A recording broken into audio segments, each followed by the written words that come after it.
Good morning, everybody, and I welcome all members of the public and to the latest meeting of North Northamptonshire's Executive, and I welcome people that are viewing online on YouTube as well. Members are reminded to keep, and people are reminded to keep your microphones muted unless invited to speak, and if you could also ensure that your laptops and electrical devices are also on silent. So item 1, are there any apologies for absences? Thank you very much, Chair. The only apology I've received, actually there's two, there's David Watts and Graham Kane. Okay, thank you very much for that. Item 2, minutes of the...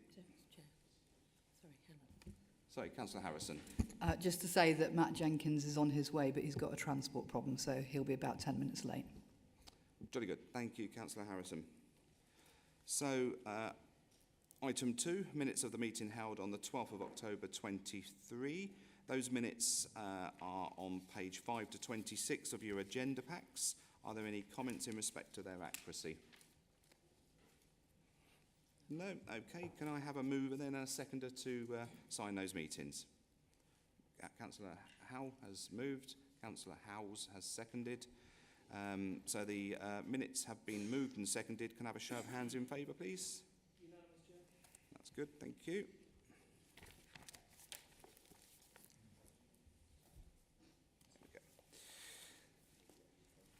Okay, item 3, members' declarations of interest. Are there any declarations of interest from any members? No, fantastic. So we move on to item 4. We've got various requests from people to address the meeting. I won't go through them all here now, but you will be invited up at the time when it's time to speak. Item 5, the performance indicators report, which was 23-24 P6 for September 23. And I would like to invite Councillor Valerie Anslow to come up and address the meeting. Councillor Anslow, you have 3 minutes to address the meeting. Thank you.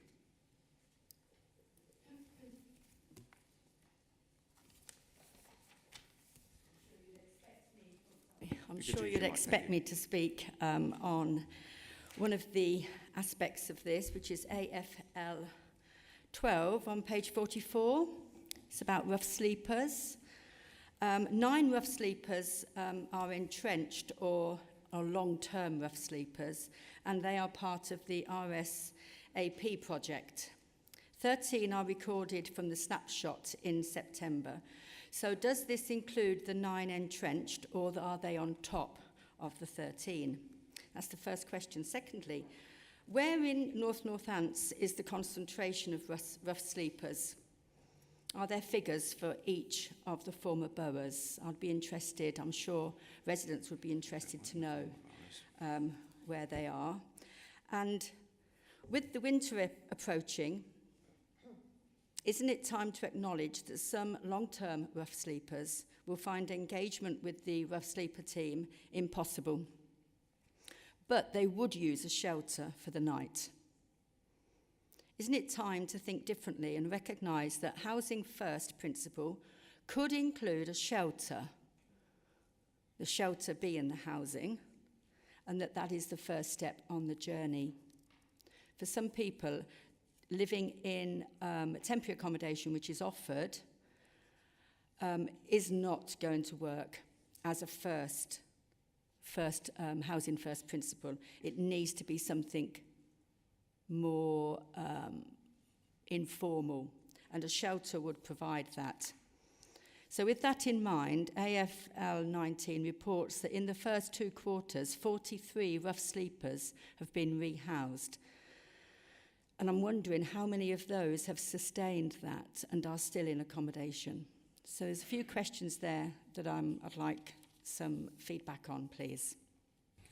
Thank you very much, Councillor Anslow. And as always, we welcome your input. However, some of the things that you have asked, you could just send an email to the executive member and they would be able to answer that for you. But I will ensure that the exec member answers those for you. So I'd now like to move to Councillor Bunday to introduce the report, please. Thank you, Chair. And yes, I'm sure that the relevant portfolio holder will respond to Councillor Anslow. This report covers the majority of the KPIs reported to Executive It includes those KPIs reported monthly, those that are reported quarterly, and because this is P6, which is September, those that are reported half yearly. In period 6, of those KPIs with a target set, 41 indicators are on or exceeding target, 6 indicators within tolerance of target, and 12 indicators are performing below target, and 1 has a nil return. For those KPIs where the polarity of the direction of travel has been determined, performance has improved for 38 indicators and deteriorated for 28 indicators. 32 of the 52 tracking measures have polarity determined. 9 of those have moved in a positive direction. 9 have stayed the same or deteriorated only marginally, which is in less than 5%, and a further 14 have deteriorated by more than 5%.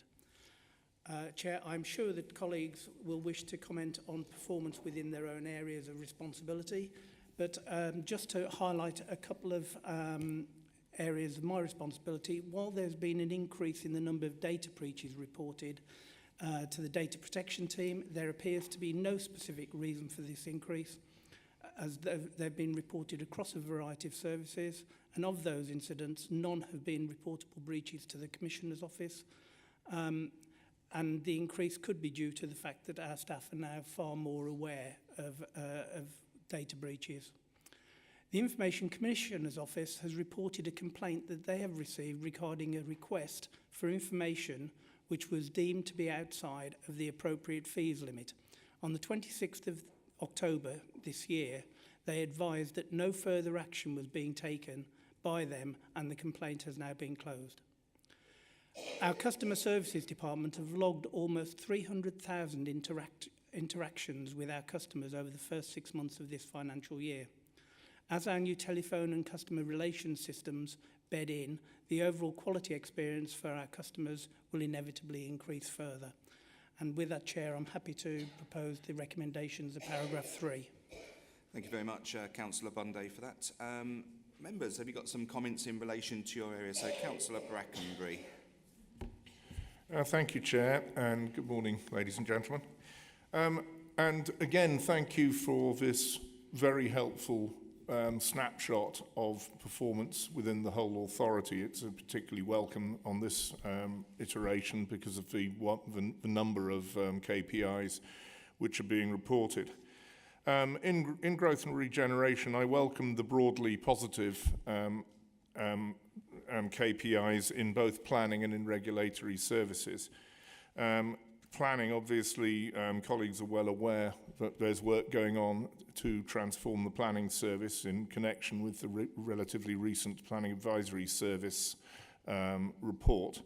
And that work is going on, but I do broadly welcome the fact that the actual day job of getting applications sorted out in a proper and timeous way is going quite well. And in regulatory services, I know that, again, the KPIs are broadly very positive, and where there is one slightly disappointing result, there's a reason for it, and that's being addressed. Thank you, Chair. Thank you very much, Councillor Brackenbury. Councillor Pentland.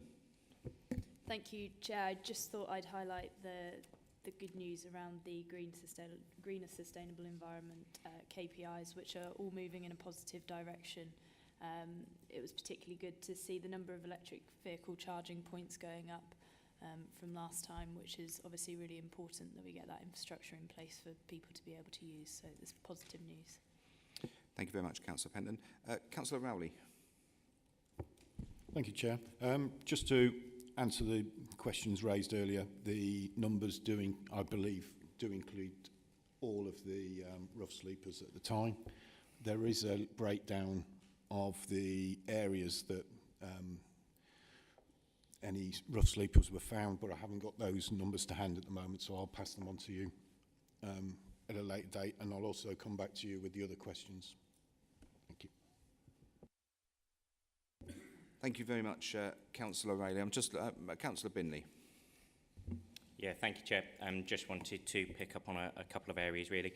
MPS 25, which is the total rental income from the commercial estate. I think this is a positive figure, and it does show the focus from our assets team that they really have on maximising the commercial stock and supporting businesses in Northamptonshire as well, which is vitally important. I too would also like to pick up on a couple of bits Councillor Pentland's just touched upon, which is GSE 01 and GSE 02, which are the number of trips on e-scooters. Of course, it is a degree disappointing that we're not going to see that legislated for due to the announcements in the King's Speech. However, what we do take as positive news there is the fact that the Department for Transport have been in contact and have notified us that the trial will be extended. So we will continue to work with our partner there and continue to improve that service for all of the residents of Northamptonshire, because it's shown what a vital part of our offering for alternative transport methods that has become. And just one final thing on STP 29, 30 and 31, which is the number of defects in our road network. Of course, that is very positive to see that figure has been consistently coming down since the beginning of the year. Of course, I will caveat that with the fact that we are now going into the time of year where the weather conditions do start to cause the defects in the road network. However, I'm pleased to see our contractor has done a lot of work to get that figure as low as possible to clear the deck ready for that period. Thank you, Chair. Thank you very much, Councillor Binley. So that's everyone has spoken. So I'm looking for a seconder. The report has been moved by Councillor Bunday. Would someone like to second? Councillor Brackenbury, thank you very much. So the recommendations are set out on page 28 of the agenda pack. They've been moved and seconded. Can I have a show of hands in favour, please? Unanimous, Chair.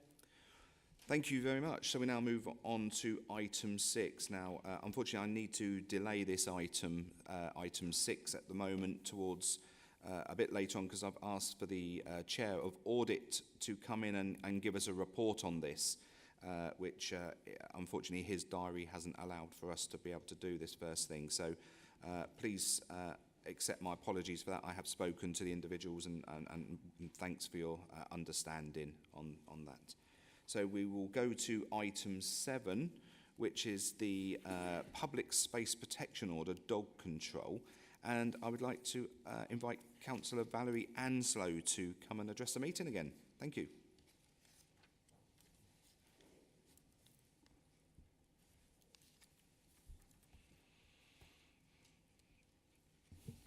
It's good to be able to come along and take part in these meetings and just to raise some of the questions to a larger audience than to one person. So thank you for the time. The key to any PSPO, whether it be banning alcohol in public spaces or in this case dog control on a lead, the key is enforcement. There's no point in having a PSPO with no one to check and to fine the dog owners.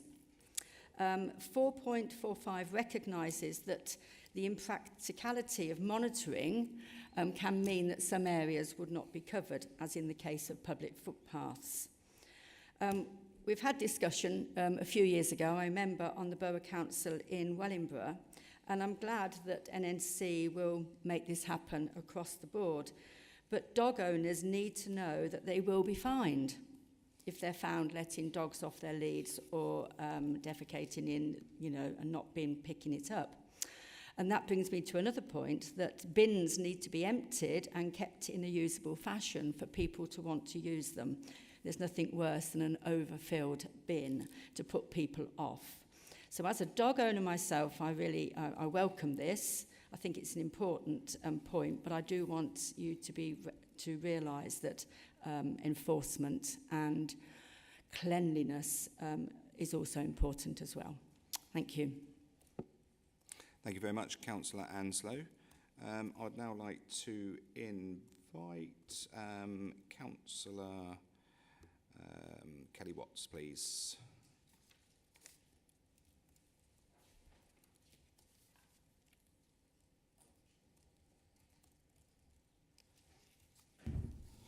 Thank you, Chair. Good morning, everyone.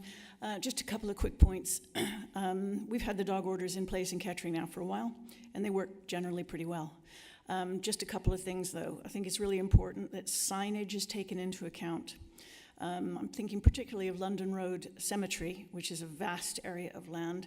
It talks about the dog orders at each of the 2 entries to the cemetery, but it's along with lots of other small print about what you can and can't do in the cemetery and can be very easily missed. And inside the cemetery, which really is a huge area of land, there is only 1 sign. There were 2, and 1 was taken off when some tree works were done and not replaced. So those who think they're above the law need to see that there are signs inside as well. My second point has just been made very clear by Councillor Anslow, and that is about enforcement. For those who don't think that these laws apply to them, they need to be told that they do. Thank you very much, Councillor Watts. Councillor Matt Keane.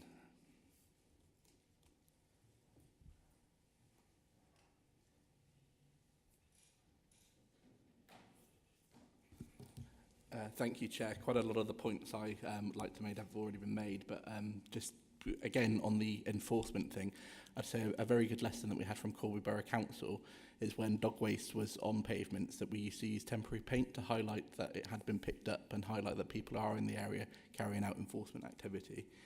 I would also like to say that a lot of the feedback I do get is from the lack of waste bins, them either being used for other things or them always being full.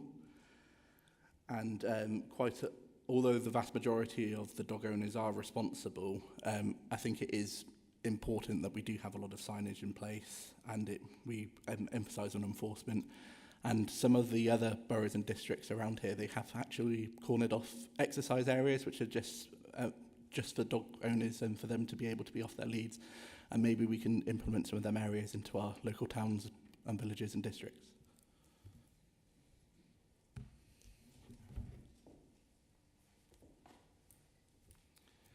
Thank you very much, Councillor Keane. Before I sort of hand over to Councillor Rowley to introduce the report, I think what we're getting very clear from our opposition friends is support for this PSPO, and rightfully so, because it will keep our streets clean of dog fowl for individuals that don't take their responsibility to clean up behind themselves, after the dogs. Fines, signage, I think, and enforcement certainly need to play a key part in that. And my understanding is with a PSPO in place, that also helps the local police to issue fines as well. So without a PSPO, you know, you really sort of flying blind, as they say, and you can't really do anything. But so I welcome the support from all of you. Certainly take on board the points around signage and that, and I'm sure Councillor Rowley will pick up on that in his report. But thank you for your support on this particular item. Councillor Rowley, over to you. Thank you, Chair. You've stolen most of my speech. So. Sorry. Just to go through some of the comments that were made by all 3 about the recognition of wardens. 4.45 does highlight the fact that wardens can't be everywhere all the time. So there are wardens there, and I believe the police do have the powers with the PSPO, so hopefully we can get some enforcement, well, continue the enforcement that we've already got and expand it into Corby area. In terms of the signage, yes, Councillor Watts, we can have a look at that, but we have to balance it with the other side of the problem we always get of too many signs, as you've highlighted on the entrance. So that we can look at that, that's not a problem. And in terms of Councillor Keane, in dog walking areas, yes, I know we've already got one in Gennington that's used quite frequently, as well as the recreation ground. So hopefully we can, if we've got available space, we can sort that out as well. In terms of the report itself, this is to replace the 3 existing PSPOs for dog control that are expiring soon, and to bring in a PSPO for Corby, which doesn't currently have one. The consultation highlighted that there was a overwhelming support for the PSPO, and they basically bringing together all the 3 existing over the whole of North Northamptonshire to make a common PSPO that everybody can understand wherever they go. The only major changes are that the number of dogs that a single person can walk at any one time has been removed under Kennel Club consultation, and the length of leads for if you are being asked to put on a lead is 1.8 metres, which is a standard lead anyway. Other than that, it's the same as what we've already got, Chair, so I propose as per the recommendations. Thank you very much. Councillor Rowley. Just looking at members for any contribution. Councillor Bindley. Thank you very much, Chair. I think it would be remiss of me not to comment on this one, as it was something that I previously brought to executive. I really do welcome this report. I think it's a really logical step forward for this authority. It really does make it nice and simple and clean to understand, because the fact that you know, we'll have that PSPO across the whole of the authority will make it really easy for residents to understand. So there's not one different rule if they decide to take their dog, you know, just 20 minutes up the road into a different area. A few of the points that I would like to pick out from the report, and also just a few of the comments. In 4.16 of the report, it talks about whether we have got enough bins to deal with this. Well, I think, yes, we do. I mean, of course, we always look at the locations of bins. However, we do have over 5,000 bins across the authority area. I think what the whole point of this PSPO is about educating people about acceptable behaviours. And when I say people, I refer back to earlier comments made. A minority of people, a minority of irresponsible dog owners. The vast majority of dog owners are very responsible when it comes to the dog waste and controlling the dog and so on and so forth. It's just unfortunate that there are a very small minority of people. For example, even if there might be a bin right next to them, they still decide to hang the dog fowl up in a tree in a plastic bag. And that's exactly why we need this PSPO, to deal with those kind of unacceptable behaviours. And that is also addressed specifically in the PSPO, because it was some of the feedback that came out of one of the EAPs. And that's goes into one of the other points that I just wanted to make, was about the enforcement side of things. It's not just about enforcement. Actually, that is the afterthought. The actual bit that's proactive is about educating people and individuals as to acceptable behaviours with regards to their dogs. And the fact that when you look at it, we have an awful lot of laws in this country. Common drunkenness is an offence. If the police enforced that all of the time, they'd be incredibly busy. So, you know, there are reasons why we don't necessarily enforce everything, but we have the rules there to explain what are acceptable behaviours. I do understand, Chair, the comments made about bins being emptied, and in fact, again, this is one of the things that's addressed in the report, is the fact that there is a piece of work to be done here around getting the message out to dog owners that actually they can use any bin to put their dog waste in, because of course previously that's why you had the specific dog waste bins. That is no longer the case, that those are the only bins that can be used for dog waste, and that is contained in the report. I think it was one of the dog organisations that commented on the consultation specifically said that. With that, Chair, I just really wanted to say I'm really supportive of this, and I think it's a brilliant bit of work done by the team. Thank you very much, Councillor Bindley. Councillor Brackenbury. Thank you, Chair. And like colleagues, and indeed, you know, cross-party, you know, like the speakers earlier, I very much welcome the report. It's an excellent piece of work. It covers, you know, a broad, you know, the whole broad area, and, you know, the individual parks, churchyards, etc., which have been highlighted. I mean, clearly there's been a lot of work being put into it. And yes, I mean, as has been said, it's all a question of balance, isn't it? Because most dog owners are perfectly responsible. This is reaching out to try to educate a minority of perhaps rather thoughtless individuals who allow these things to happen. So enforcement certainly has its place in this, but it isn't the only reason for bringing this policy forward. It might actually help people actually think a little bit about how they control their dogs and their dog waste in these areas. So very much to be welcomed. I think that the team's done an excellent job on it. And, you know, I also think that the responses, you know, everybody's responded to the consultation should also be thanked. So I think it's an excellent piece of work and I very much endorse it. Thank you very much, Councillor Brackenbury. So Councillor Rowley has recommended the report. Can someone look to second that report? Councillor Binley, thank you very much. So members, the recommendations are in the report and are on page 52 of the agenda. They've been moved and seconded. Can I have a show of hands in favour, please? Unanimous, Chair. Thank you very much. So we now move on to item 8, which is the Northamptonshire Safeguarding Adults Board, NSAB Annual Reports.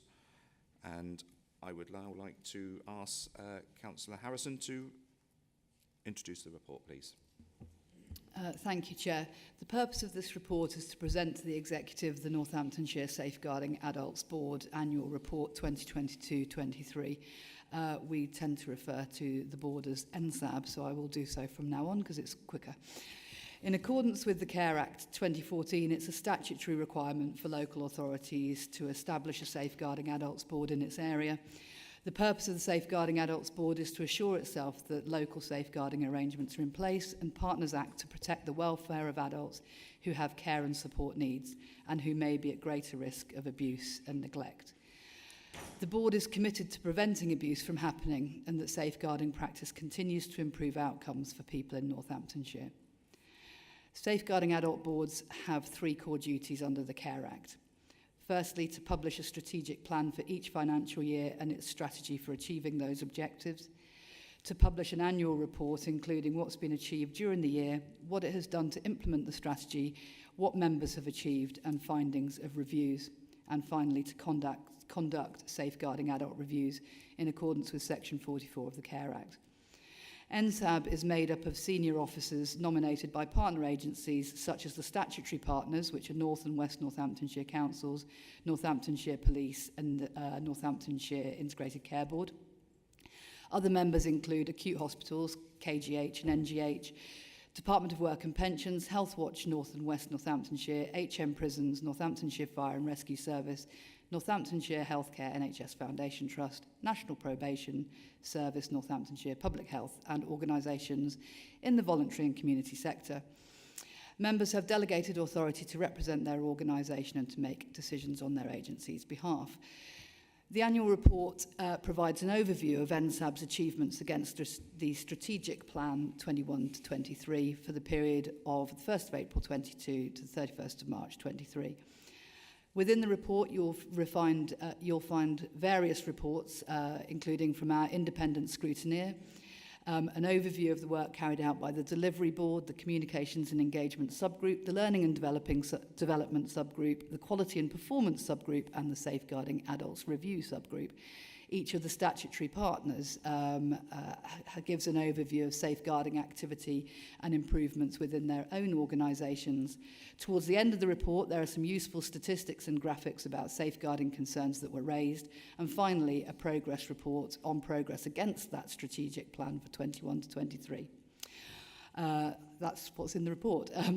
I'm pleased to propose the recommendations at 3.1 that we note the NSAB annual report as approved by the board and we acknowledge the contribution that North Northamptonshire Council has made in supporting NSAB's achievements in keeping adults safe from harm.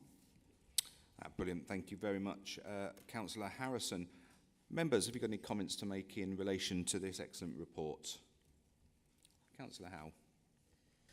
Thank you, Chair. Yes, thank you, Councillor Harrison, and I welcome the report and it's good that this council are obviously supporting this. I think one of the things that was highlighted to me was the Report It campaign and the fact that we're actually raising community awareness around that. And I think we all have a responsibility for safeguarding, and I think it's good that we're promoting that through every avenue that we can. So thank you.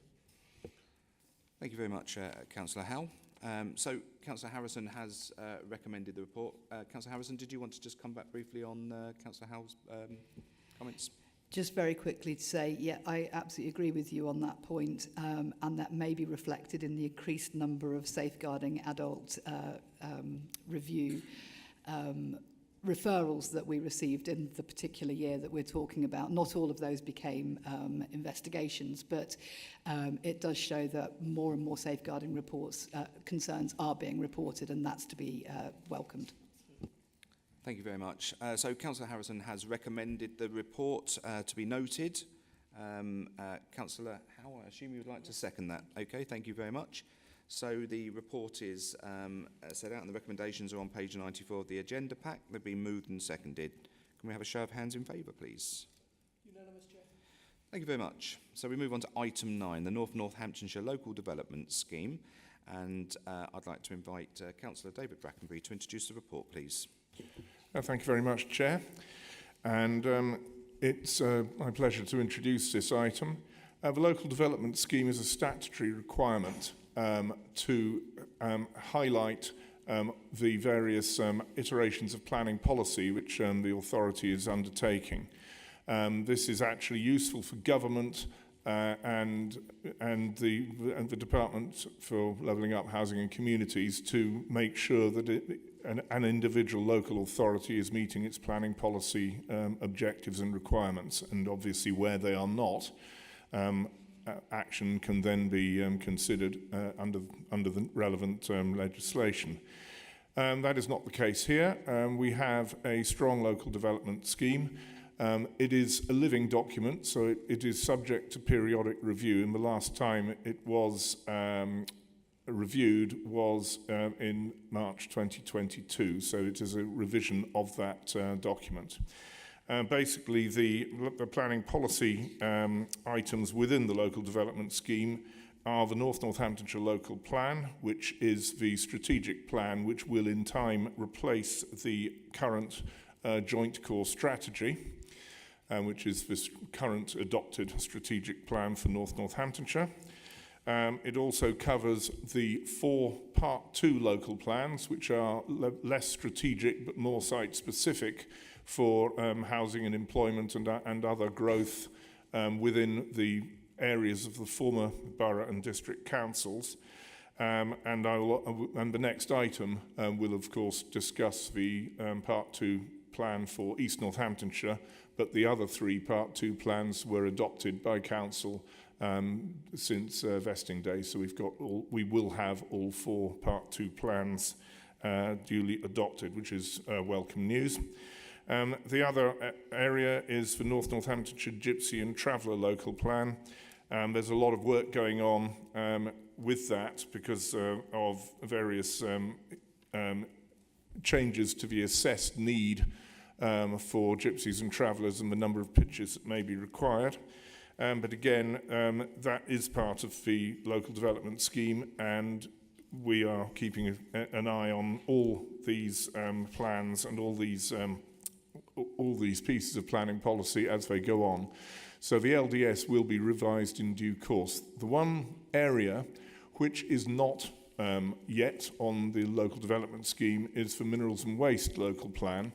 That is because at the moment we are still working with West Northamptonshire Council on a Minerals and Waste Plan, and at this moment there has not yet been a decision made as to whether North Northamptonshire should have its own Minerals and Waste Local Plan or whether we should prepare a joint Minerals and Waste Local Plan with West Northamptonshire. So discussions are ongoing, and as such, the Minerals and Waste Local Plan is not at this time included in the LDS, but a proposal will be brought forward soon. So that's really the story on the LDS. and it's recommended at 3.1 the executive agree the local development scheme for adoption. And obviously there will be subsequent reviews, but that we are getting it correct for today. And as I say, it's a living document, so it may change going forward. But I recommend the recommendation. I propose the recommendation at 3.1 for the reasons elsewhere in section 3. Thank you, Chair. Thank you very much, Councillor Brackenbury, for that in-depth view of your report. Members, have we got anything to comment in relation to the report? No? Okay, so the report has been moved by Councillor Brackenbury. Can I look for someone to second the report, please? Councillor Harrison, thank you very much. So the recommendations are set out on page 126 of your agenda packs. They've been moved and seconded. Can I have a show of hands in favour, please? Jolly good. Thank you very much. So we now move on to item 10. And I would like to, again, invite Councillor David Brackenbury to introduce the report, please. Thank you very much, Chair. Well, as I alluded to in the previous item, we have Part 2 plans which cover the area of Northamptonshire, and they've all been adopted except for the last one, which is the Part 2 plan for East Northamptonshire. These are not simple documents. These are documents which involve widespread consultation with developers, with promoters, with stakeholders, with residents, with businesses, with all the statutory consultees, and as such they take some considerable time to bring forward, and they are, when they have been brought forward, they are submitted to public examination and adjudication by the Planning Inspectorate. And then if the Planning Inspectorate find that the document is sound, then normally subject to some modifications, it is prepared for adoption. This is the case here with East Northamptonshire. The plan was submitted by East Northamptonshire Council just before vesting day. It has indeed been subjected to public examination over a 2-week period in the summer of 2022, and subject to some modifications, I'm pleased to say that the plan has been adjudged sound. And so I would just like, before I go to the recommendations, I would just like to thank the team at East Northamptonshire and subsequently North Northamptonshire for all their extremely hard work on bringing this very comprehensive report to a state for examination, and the satisfactory outcome of that examination. I'd like to thank the hundreds and hundreds of people who responded to the various technical and open consultations which took place. There were literally thousands of consultation responses which had to be trawled through, and this is really excellent. It does show some really strong community involvement. And I'd like to thank our colleagues in the Planning Inspectorate for their patience and their diligence in a very searching examination process. I was present for the vast majority of that examination, and it was very interesting to see the forensic analysis with which the inspector was taking evidence on that. So not much more to say, Chair. Except that we have a recommendation at 3.1. There's 3 items on the recommendation. One is to support the content of a Part 2 local plan in advance of its progression to adoption by full council, which will take place soon. To delegate authority to myself in consultation with the Assistant Director for Growth and Regeneration to make any minor alterations or factual updates or typographical errors. That's normal practice. And to delegate, again, myself in consultation with the Assistant Director for Growth and Regeneration to prepare and publish the legal local plan adoption statement and the sustainability appraisal statement, both of which legally have to be done, and to fill any other duties required by legislation. So with that, Chair, I propose these recommendations, A to C at 3.1 for the reasons at 3.2. Thank you very much, Councillor Brackenbury. So, members, have we got anything to comment on this? Councillor Harrison. Thank you, Chair. I wholeheartedly welcome the adoption of this East Northamptonshire Local Plan Part 2, not least because it finally gives absolute clarity to residents in my area as to what that plan states and where development can take place and lays some issues in my area finally to rest. So I'm very, very pleased about that. Thank you, Councillor Harrison. Okay, so Councillor Brackenbury, I don't know if you just wanted to come back on that, and we'll look for a seconder to your paper. Yeah, well, thank you very much, Chair. And of course, Councillor Harrison's absolutely right. No plan is uncontroversial. You will never please all the people all the time, and certainly there were some disagreements with site allocations in some areas, and there always will be, unfortunately. And I know that's true right across Northamptonshire and indeed many other authorities across the country. But she's absolutely right. This does provide clarity.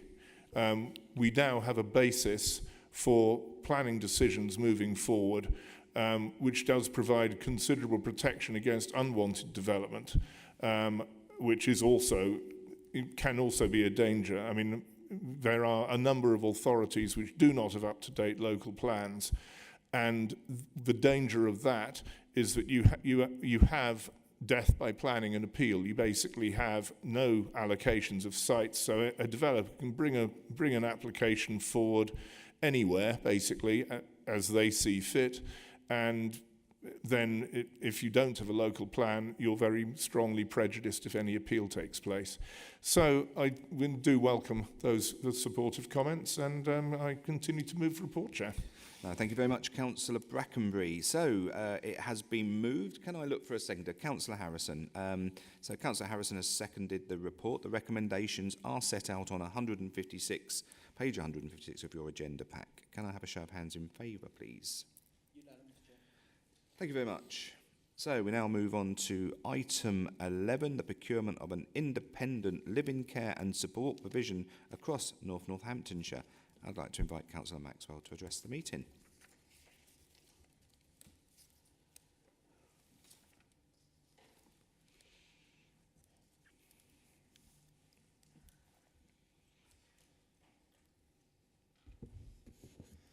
Good morning. Looking at this new contract for support and independent living, this 7-year contract will be monitored to ensure that people who get help to live independently has to be a step in the right direction rather than going in a home.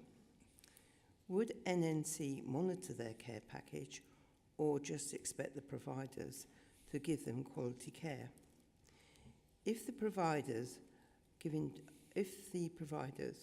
training to the staff, who would monitor this? One would hope that this would result in quality provision being provided and would lead to qualifications. Adults with learning difficulties require extra help, and given it should prevent these people from not having the care, would you agree that this is important? It has to be a positive step forward in allowing them to remain in their own homes and not being separated from family and friends. Thank you for listening. Thank you very much, Councillor Maxwell. So I'd like to invite Councillor Lynn Buckingham now to address the meeting. Good morning, and thank you for the opportunity to speak. Overall, this is a fairly good report. It only covers 4 schemes and 52 people at this moment. There aren't a lot of what we used to call extra care schemes in the district. Certainly none around the Corby area, and very few in the East Northants area. So this contract will be for 6 years, with the opportunity to extend for another year.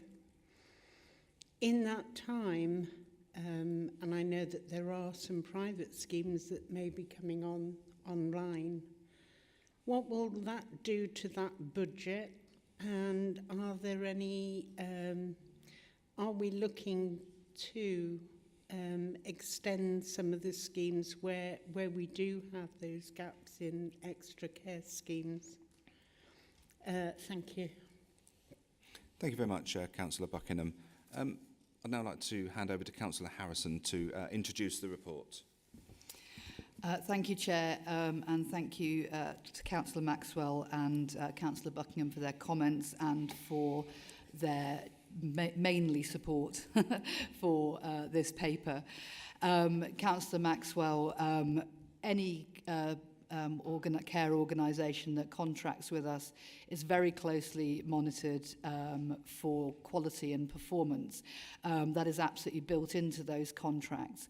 And in fact, an element of the contracts that we agree enable those care providers to access some free training provided by us in this council, because it's absolutely part of our ethos to help and support our care providers to be able to provide the best quality of care. And absolutely there is a monitor and an inspection programme that takes place to ensure that all of our providers remain at least good, and where any care provider is rated as requires improvement or inadequate, we work intensively with them to bring them back up to the quality that we should all expect. People with learning disabilities absolutely are a very valued group of people within our communities, and the care and support that we put around them to enable them to remain independent is absolutely vital. Councillor Buckingham, you're absolutely right. We have great aspirations to increase the amount of independent living or extra care, depending on your terminology, that we have across Northamptonshire. That's very much going to be something that I am looking forward to seeing reflected in our housing strategy. This paper that I'm bringing today is only about the care provision that will be that we'll be able to call on to provide the care within those facilities, and there is absolutely the ability for that provision to grow as the number of provisions grow. So I hope that answers all of those questions. So we've probably covered a lot of what I'm going to say, but the purpose of the report is to seek agreement from the executive to procure that care and support provision within independent living schemes for adults who are ordinarily resident in Northamptonshire, and that includes those with mental health needs, including dementia, autism, learning disabilities, and physical or sensory disability. Where required, support will also be available to provide palliative and end-of-life regulated social care. Independent living schemes support adult social care priorities for individuals in Northamptonshire by reducing the number of people who go into long-term residential care and the number of preventable hospital readmissions. It also facilitates timely hospital discharge and enables people to die at home with dignity in a supported environment. This report is specifically related to care and support provision only. The development of future independent living sites and the Council's strategy to stimulate this sits separately, with this provision laying the foundations for that ongoing work. The framework for specialist care and support provision ensures NNC is ready with a contractual mechanism to call off care and support at sites as they're built over the length of the contract. The current Care and Support in Specialist Housing Framework, CSSH, which commenced in April 2019, is due to expire on the 31st of March 2024. Review of current provision and engagement with both the wider specialist care and support market plus stakeholders has been conducted in preparation for the procurement. In addition, benchmarking of both cost and service model has been undertaken with neighbouring local authorities and councils nationally. Based on the findings, it's proposed a 6-year agreement with the option to extend for a further year is approved in order to provide certainty and stability to the system. The total contract value, as already mentioned, for the proposed 7-year contract is £4.2 million. A framework will enable awarded providers to contract with the council throughout the term of the agreement, encouraging new and specialist providers into North Northamptonshire. In addition, the framework will support a range of providers to work with the council, increasing diversity and volume within the market and maximising choice and sustainability in response to new schemes as they're built across the council. Following a robust procurement process, providers will be awarded contracts having been assessed against a range of quality assurance tools, minimising risk to the council. And with that, I'm happy to propose the recommendations set out at 3.1. Thank you very much, Councillor Harrison, for that. Members, have you got anything to make any comments on this report? Councillor Binley. Yeah, I really welcome this report, Chair.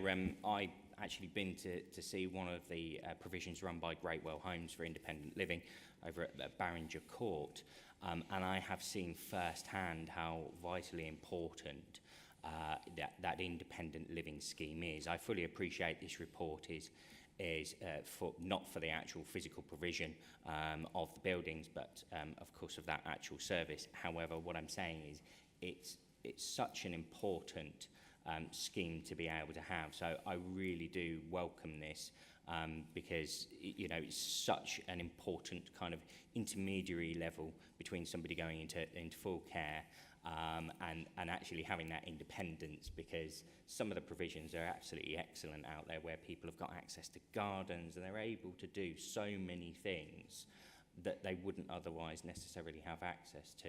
So I fully support this. It's absolutely brilliant to see this coming forward. Thank you very much, Councillor Binley.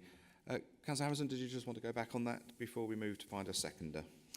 Thanks, absolutely, Councillor Binley. You're so right, and it's basically one of those things that's an absolute win-win for everybody, because it's better for the people who are receiving care, and it's better for us as a council as it costs us less and means that our pounds go further in terms of providing care for more people for longer.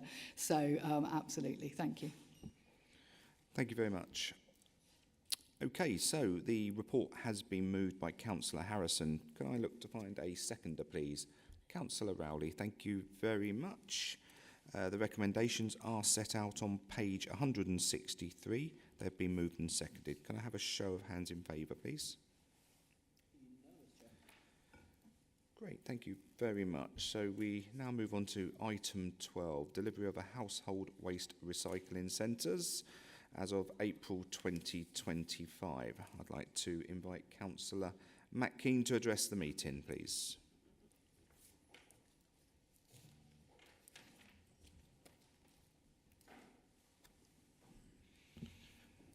Thank you, Chair. Obviously, this is going to be a huge contract, so I would like to see a bit more scrutiny on it from the members. I'd actually like to ask if we could have an all-members briefing on the options that are going forward, going towards 2025, particularly the decisions of what we're going to do with the Corby site.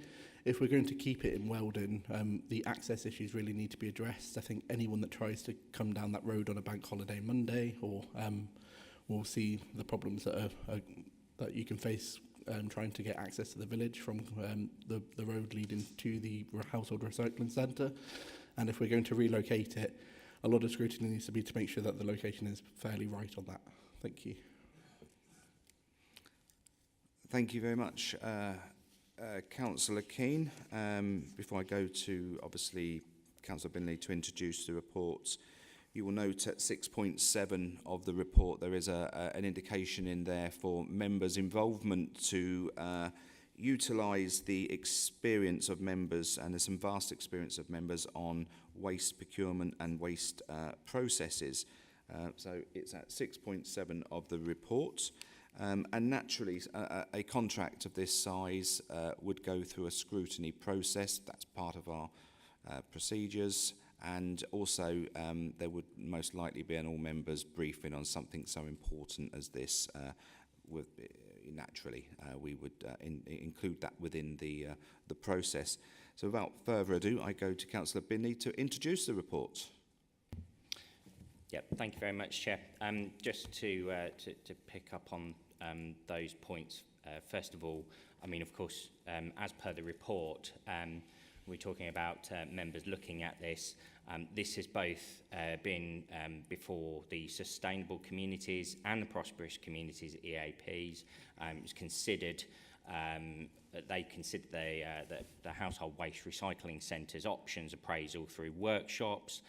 It also, as per 7.6 of the report, went before one of their the EAP sessions. And it's also been considered by place and environment scrutiny as per section 7.7 of the report. So I think this is absolutely something whereby we do recognise that that member involvement and engagement in this process is you know, absolutely vital. And when it comes to the provision of Corby, I mean, I'm trying not to steal too much of what I'm about to say about presenting the report, but of course the part of this report is to look at the provision in Corby, and of course what we will do is we will continue with the member engagement as the leader has said. We've already made provision to involve particular specialist experience from our members who've already got an awful lot of knowledge in that area. But I'm sure when it comes to formulating these types of things, we will look at them via EAPs, because that's exactly why we have those mechanisms there. So just to move on to the excuse me, the actual report.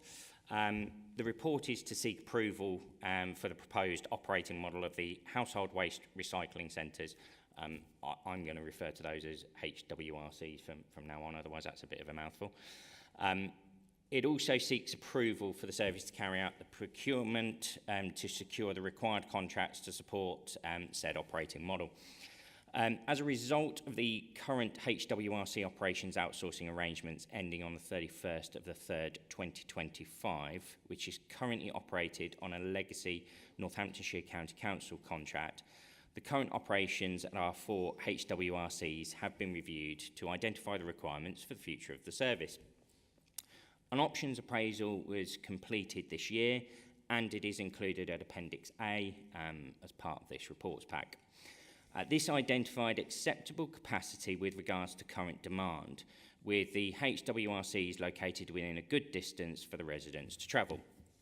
However, some issues were identified with facilities requiring actions to allow them to maximise their waste collection, address customer satisfaction and meet that future demand. So Wellingborough and Corby sites were identified as being limited with regards to their size, the layout, the access via the roads, as been mentioned by Councillor Keane, and also the lack of level access. The appraisal has listed the potential improvements for all sites, as well as the long and medium-term actions to maintain service levels based on housing developments and the population growth that we have in Northamptonshire. As a result, a future HWRC strategy will be developed. The appraisal reviewed the option of having an in-house provided service or keeping the service outsourced, and as a result of the information available regarding a number of factors, the appraisal recommends an outsourced model for delivering service. In reaching this conclusion, it has been estimated that the in-house service would cost approximately 140k more per annum, and it's recommended to procure a contract offering at least the same service level, so maintaining opening days, operational hours, and the materials accepted, and so on and so forth. The recommendations are to start the procurement process to deliver an outsourced model for a 15-year duration, to extend the lease in Corby for a further 3 years to enable a review of that provision and the options available. I would therefore, Chair, I'd like to move the recommendations made out in sections 3.1, 1 to 5 for the reasons set out in 3.2. Thank you very much, Councillor Binley, for that very in-depth briefing of your report. And I'm heartened to see there is no reduction in service. I mean, and that's what's important to get across here. It's important to our members of our community. I know it's important to elected members that we don't see any reduction in service. And I think we're we're soundproof, future-proofing, sorry, our HWRCs for a while to come with this piece of work. So I'd like to look at members now if they have any comments in relation to this report.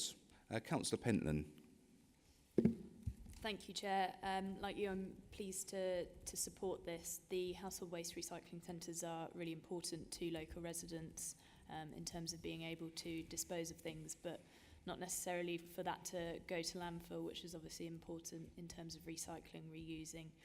And the report sets out the different ways that the HWRCs do assist with recycling and reusing, particularly in 4.10, for example. So happy to support this. Thank you very much, Councillor Penn. As I say, I welcome the report fully as well.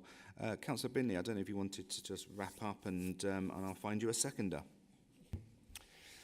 Thank you very much, Chair. Thank you very much, Councillor Pentland, for her comments. She's absolutely right with regards to the importance of that, and we, in fact, that was one of the things that was discussed quite extensively at scrutiny when this paper went before scrutiny, and how we do want to do as much as we possibly can when it comes to stopping things just going to landfill. Of course, yes, there is absolutely the environmental impact. There's also a financial impact because it costs us considerably more per tonnage to send things to landfill than it does to recycle things. So, of course, it's a win-win, really, and that's why we absolutely will be focused on that, and it will be an integral part of the strategy coming forward. So, absolutely. As I say, Chair, I'll move the recommendations. A sensible and responsible approach to recycling. Councillor Pennon, would you like to second that report? Thank you very much. So the report has been moved and seconded, and the recommendations are on page 609 to 610 of your agenda packs. Can I have a show of hands in favour, please? Unanimous, Chair. Thank you very much. So at this point, we're just going to take a quick comfort break, and we'll be back within 15 minutes. Thank you.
welcome back, and I hope you're all suitably refreshed. So we continue the agendaed items rather. Item 13, the Kettering Library Roof Replacement Capital Project. And I'd like to invite Councillor Kelly Watts to address the meeting.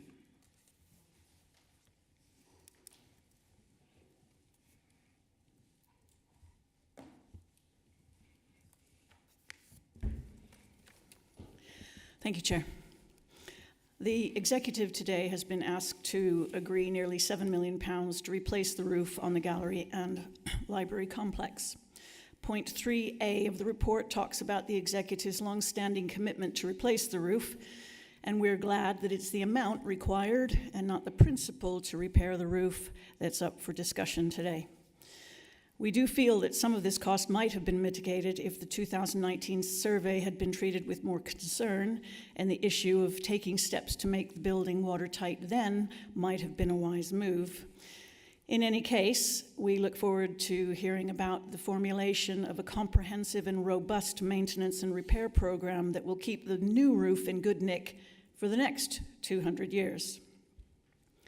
The report does not quantify the risk of having to pay back the £3 million from SEMLEP. At what stage will you know whether that's likely to happen or not? We'd like to ask. We'd also like to see a formulation of a project team to work alongside all parties involved in the next phase of this project. At least one ward councillor should be on that team, and if this is thought to be a sensible way forward, I'd like to volunteer to be on that group so I can do all I can do to help get this complex back in use as soon as possible. Thank you. Thank you very much, Councillor Watts. Councillor Buckingham, Lynn Buckingham, would you like to come and speak? Thank you very much. How not to write a business plan. Unfortunately, what the paper doesn't tell us is all those things that we want to know.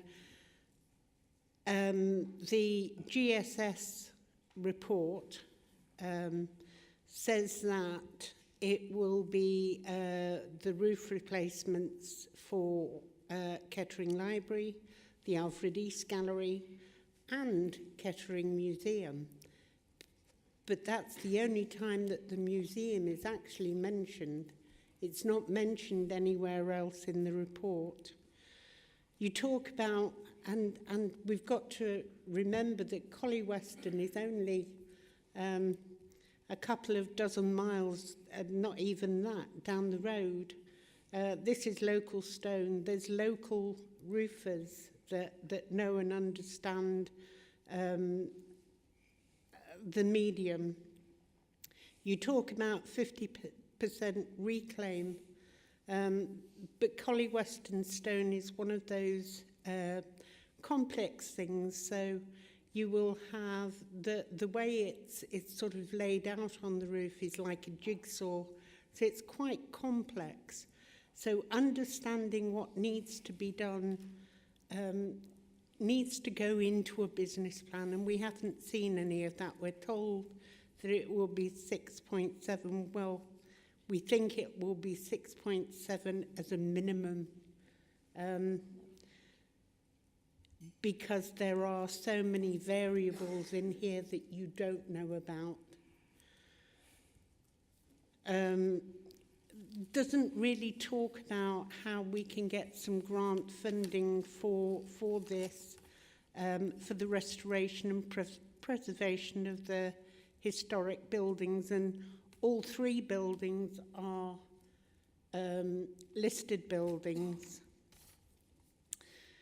In the contractor's report, not contractors, but the architect's report, 7.3, on cost, it says we don't know what the cost is. There's a 6 to 9 month lead into the making safe.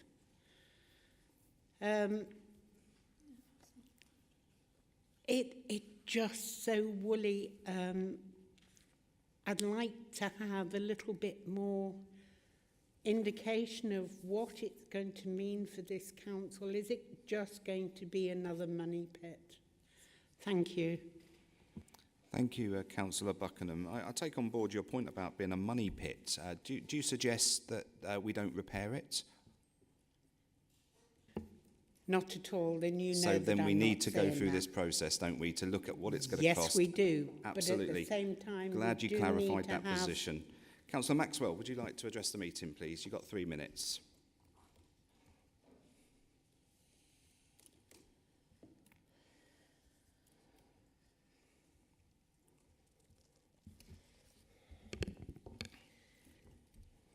Kettering Library roof replacement. This Grade 2 listed building has to be maintained for the future. We have no choice but to look after it. The longer we leave it, the worse it becomes. Unfortunately, the old county council did not see this as a building which should be kept for the future generations. The Collie Western slate is expensive. We know it has to be used. We have no option. Once it's completed, it will be a lifetime, at the same enabling the art gallery to show paintings which we cannot do at present, for example, David Hockney. We must move forward, I think, outside the box, like Westminster Big Ben, just opened. How long has this taken? Thank you for listening. Thank you very much, Councillor Maxwell. Councillor Howell, I'd like to invite you to introduce the report, please. Thank you, Chair.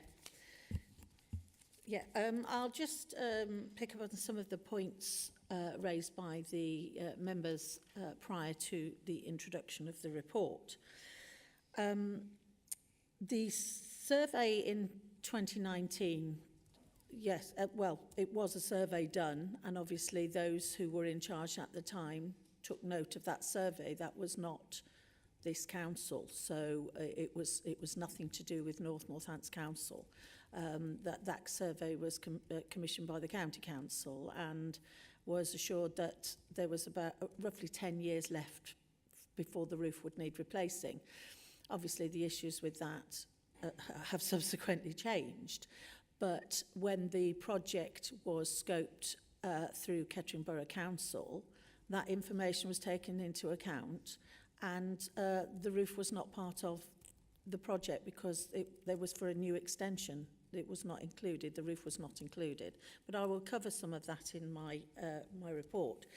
The relationship with SEMLEP, as you said, is at the moment very positive. They are well aware of where we're going with the project. They're more concerned about us having a plan, which we do have now, to take the project forward. So the relationship will remain positive if we keep moving forward with the project. As for a project team, of course, a project team will be brought forward. We will be engaging with that, and we'll look at how that will be formed in the future. Thank you for your offer, and we'll see how that goes. I can't guarantee you'll be on it. As for the LGSS roof report, Councillor Buckingham, the museum roof was never in the scope of that report. The museum roof does not need replacing. There's not a problem with the museum roof. The issues are with the internal structure, and our property team are looking at that. So the museum roof does not need replacing, therefore it's not part of this project. Yes, Collie Western Slate is just up the road. The quarry has only just reopened again. Obviously, they've got a backlog of orders, and they only quarry to order, so we have to fall in line with their requirements. The 6.087 is, as highlighted in the very first paragraph of the report, a worst case scenario estimate, not a quote, it's an estimate, okay? So we've gone high level with this because the last thing we want to do as a council is have to keep coming back and asking for more money. There's been massive contingency built in. There's been, we've sort of elevated costs to ensure that we have enough money to complete this project. Grant funding, I think we've exhausted all options pretty much looking for grant funding. That's why obviously it's taken time to bring this paper forward and to get the specialist information that we needed to get to this point we are at today. So we will continue to look in case there are new pots of funding out there available, but at this moment in time, this is a full replacement. Basically, the roof has failed and we're having to replace it. It's maintenance. It's not generally what you can get. We're not building a brand new project or anything. We are replacing the roof, and generally most funding pots do not cover that sort of want. I think that's covered most of the questions asked. I will now go into my introduction for the report. So the report seeks to add £6.807 million to the Council's capital programme so that the works can be undertaken to replace the 120-year-old Collie Weston slate roof on this Grade 2 listed Kettering Library. The report also details the work required and the rationale, the proposed methodology and estimated high-level worst-case scenario costs. And I will stress that again. This is the worst-case scenario estimated costs. The paper also seeks approval to enter into the required procurement activity to secure the installation of the scaffolding and canopy tent. The appointment of the professional team, which is the architects, quantity surveyors and the contract administrators. It also includes ordering the Collie Weston stone and then appointing the main contractors to complete the roof replacement. So there's a huge process to go through here. None of that has happened yet. We haven't got quotes. We haven't got people lined up to do anything as of yet. This is purely to put the money into the capital programme. The library roof has been in need of repair for some time now. And however, as we stated, a survey undertaken by the former County Council in 2019, who obviously were at that time responsible for the library building, so that was prior to the new extension or any part of it being constructed. It was stated that the library roof would need replacing within approximately 10 years. The project for the new extension to the library was inherited by North Northants Council from the former Kettering Borough Council. The library was inherited, as we said, by North Northants Council from the former County Council. The replacement of the library roof was not included in the scheme of works for the new extension, and the funding application did not include costs to replace the library roof. Only some minor repairs were included in that application. Therefore, it was not possible to include any major roof repairs or replacement in the extension project. The new extension has been completed successfully and is waiting to open. However, during the winter of 22/23, the library roof deteriorated rapidly, causing water ingress into the main library building and into some parts of the new extension where the old roof meets the new. A new condition survey of the roof has been obtained through Heritage Architects, which provides evidence that the roof needs to be completely replaced. Over the years, the library roof has had many repairs carried out. We are now in a position where repairs are not going to fix the problem. If the building is not made watertight as soon as practicably possible, there is a further risk that water ingress will compromise the structure of the building and cause damage to the internal fabric, all the library stock and the equipment.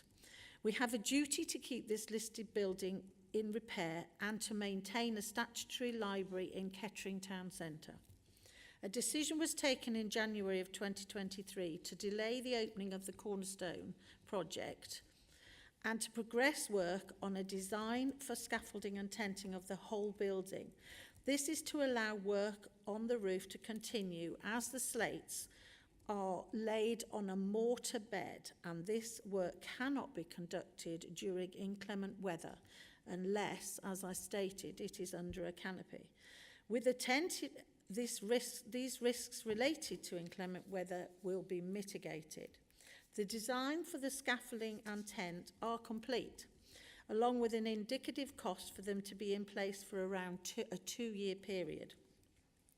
The project is extremely complex as the roof is made up of many different pitches. There's only one source of Collie Western slate due to the number of slates required for this project, and this has a significant impact on timescales for the project, as there is an estimated 11-month lead time for the mining and delivery of all the slates. 20% of the required slates will need to be ordered up front in order to secure the excavation of the rest of the slates.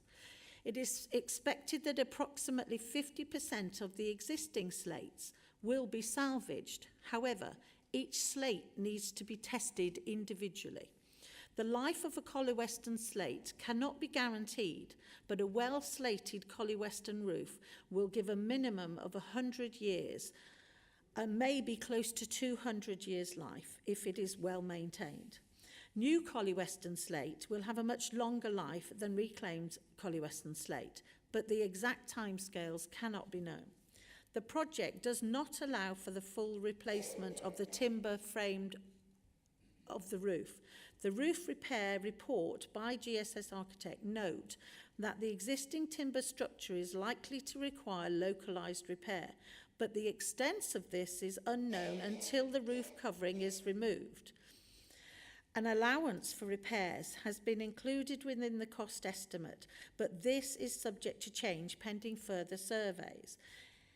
If a full frame replacement is required, this would require a significant increase in the project costs. To mitigate the risk, a 20% contingency has been added into the £6.807 million estimated costs. There are also some repairs required to the art gallery roof, and these will be undertaken as part of the project. So it's recommended the project to be undertaken in 2 phases. So phase 1 is to procure the slate, procure and install scaffolding and tent, appoint a design team, undertake a measured survey to inform the design, and progress the design to RIBA Stage 4. Phase 2 is procurement of a contractor and delivery of a full roof replacement. The project is estimated to take 2 years in total once funding approval is secured. The installation of the scaffolding and the tent is estimated at 6 to 9 months. The roof replacement is estimated at 8 to 12 months. A lead-in time for the slate, as I've stated, is 11 months. We are currently working on interim arrangements for the library service to continue throughout the project, and once we have secured this, we will let everybody know our plans. We are also looking to reopen the library building subject to health and safety guidance once the tent is erected, and we hope to restore all services as soon as practicably possible. Chair, I'm really pleased we are now at the point where we have done all the work to bring this paper to the executive, and I would like to thank the officers for all their hard work in getting all of this information together. It takes time and expertise to get to this point. We are not experts in the field, but we have engaged with those who are. And we now have a clear direction and understanding of the task in hand. This executive is and has always been committed to retaining and maintaining our heritage and culture offering now and for generations to come. This project is going to take time and money to bring this facility back to life, but that is what we need to do. We are the custodians of this beautiful building. This building, once open, will be a fantastic asset for Kettering and the whole of North Northants for many years to come. And Chair, I would now like to propose the recommendations as set out in section 3 of the report. And that means that we are going to take this to full council because we still need full council approval to get this monies into the capital budget. And then at that point, if we get approval, that we can take this project forward. So thank you, Chair. Thank you for that, Councillor Howells. That's very in-depth and you know, this is a complex project, and I would like to thank Kerry, Jane, and the wider team that have managed this up to date so far, because it is complex. None of us are experts, and we are relying on the experts, as you say in your report, to guide us to keep this building in tip-top condition for future generations. And if we're lucky enough to get 200 years out of this roof, you think, you know, people will look back on these decisions we made an executive, our wider colleagues that will be making at council to protect this asset. It's part of the uniqueness of this area. We're not an inner city with shiny brand new buildings everywhere, are we? We've got some lovely heritage sites around Northamptonshire, and it's only right as custodians of all of those buildings that we look at those projects and we do the right thing for future generations. Now, if it takes 2 years, even if it takes 3 years, if it takes 4 years as well, I really have to say I want that building in tip-top condition for years to come. 200 years. It's a mere sniff in the air, isn't it? 2 years if we get 200 years out of it. And I think that's what we need to be focused on. And I think what we also need to do as elected members is also inform our communities about what we're doing there and get the message out there, so that there's none of this misinformation that, you know, stirs issues for members of the public and cause undue stress for them. We are committed as an authority, as a council, I would suggest, to get this project over the line, but it's about doing it in the right way. So on that note, members, Councillor Brackenbury, would you like to say something? Yes, indeed, Chair, and thank you very much. Well, I mean, we are left with a position where we have a Grade 2 listed building. We are the custodians of that Grade 2 listed building.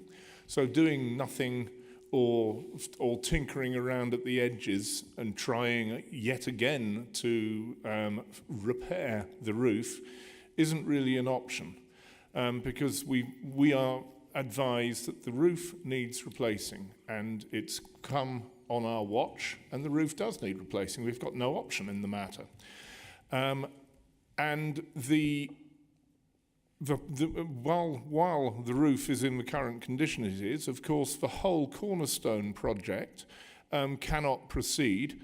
The building, you know, the Cornerstone is closed, so there's no income coming from the Cornerstone projects either, and it's a terrible situation. So basically, I don't think we're left with any option. I welcome the report, and I welcome the careful work that's been done by GSS, which is only, Chair, as you know, an initial cost estimate, but it's sensibly worked out, and it is, as has been emphasised by Councillor Howell, this is very much the worst case estimate. Lots of contingencies being built in, lots of potential problems are taken into consideration. Hopefully the project may be able to be done at a lower cost than the 6.8 million that we're talking about in the recommendation, but we'd be stupid not to go on the worst case estimate. And as Councillor Howell so rightly observes, it would be stupid for us to try and say, oh, we can do it for less, and then have to come back in a month or a year's time with our hats in our hands saying, oh no, well, we were wrong, we need to have yet more. So let's get it right, and let's do it right. If we now have to do what we have to do, and so let's make sure that this replacement is to the standard that we would expect, so that it is, as Leader observes, that roof is indeed in tip-top condition. And let's get on with it. You know, there's no time to delay. Let's build the tent. Let's stop the water making the situation worse. Let's enable the Cornerstone to reopen and start fulfilling what it's going to be bringing to the residents and visitors to Kettering. And then we can, with the tent up and the rain no longer falling, we can then start that painstaking work which has been articulated of repairing the roof and replacing the roof, you know, bit by bit. It's a jigsaw. It's, as everyone knows, I think, it's a highly complex piece of architecture. It's not a sort of one single unit. There's all these various ridges and flat roofs and gullies and stuff, all of which have to be done, to the requirements of English heritage and the Grade 2 listing of this building that it so rightfully deserves. So it's not an easy project, of course not. It will take a long time and a lot of money to do it, but let's get it right, let's do it right once and for all for the residents, the visitors of Kettering and for the whole of North Northamptonshire. Thank you, Chair. No, thank you, Councillor Brackenbury. Councillor Harrison. Thank you, Chair. As the daughter of a now retired Collie Weston slater and as somebody who used to earn pocket money dressing and parting slates, I can't resist but comment on this particular paper. A Collie Weston slate roof is a piece of craftsmanship. It's a monument in itself. And it might be helpful just to tell you a few things that I know about Collie Weston slating that will explain the length of time this is all going to take. Traditionally, when slate was mined, it's actually mined as a piece of stone, and it would be wetted and then left out in cycles of frosts, and that would cause the stone to split. Nowadays, we don't have the patience to wait for several seasons of frosting, and I think what now happens is it's done artificially through series of wettings and then putting in freezers and all sorts of things like that. But once that piece of stone has split, it then has to be turned into individual slates, and each individual slate is handcrafted or dressed, as I mentioned before, into a perfectly shaped piece of slate and then parted into the correct size. The lowest slates on a roof can be huge, like this sort of size. They weigh an absolute ton. And the smallest ones at the top of the roof can be really quite small. So when you take slate off a roof, it can be redressed into smaller slates. So even if it's got some defects, it can still be turned into a new piece of slate that can be reused. Which is why there is, you know, a reasonable salvage rate. I think the 50%, again, we're being very conservative about what we can conserve in this case. So it's a really intricate, as other people have said, piece of craftsmanship, and I think that we should have the patience that's required to make sure that we get those materials that we need and that we do everything that's necessary. Because in 2 years' time, or 3, or whenever, we will have a beautiful roof that we can all be incredibly proud of. And even if you can't see it that brilliantly from the ground, they are absolutely beautiful. So I fully support this paper, and I'm absolutely behind us as a council, making sure that we preserve our heritage for the future. Well, Councillor Harrison, thank you very much for that. And Councillor Howe, your introduction was flawed. We do have an expert around this table. I think we need to address that in the next meeting. Councillor Rowley. Thank you, Chair. Yes, part of my comments were going to be that we're not experts, but obviously we are. I wouldn't say I'm an expert. First of all, thank you and congratulations to Councillor Howell, Kerry and the team for bringing this forward. I know you've been working really hard to get us to the point we're at now. Certainly, given a bit of history as a KBC exec member when this was first brought forward for GLAM as it was then, if NNC had mentioned the fact of the state of the roof, I'm certain that the exec wouldn't have approved the GLAM project. We'd have told NCC even to get the roof sorted out first before we do anything else. But hindsight is brilliant. It is a beautiful building. It's Grade 2 star. Grade 2.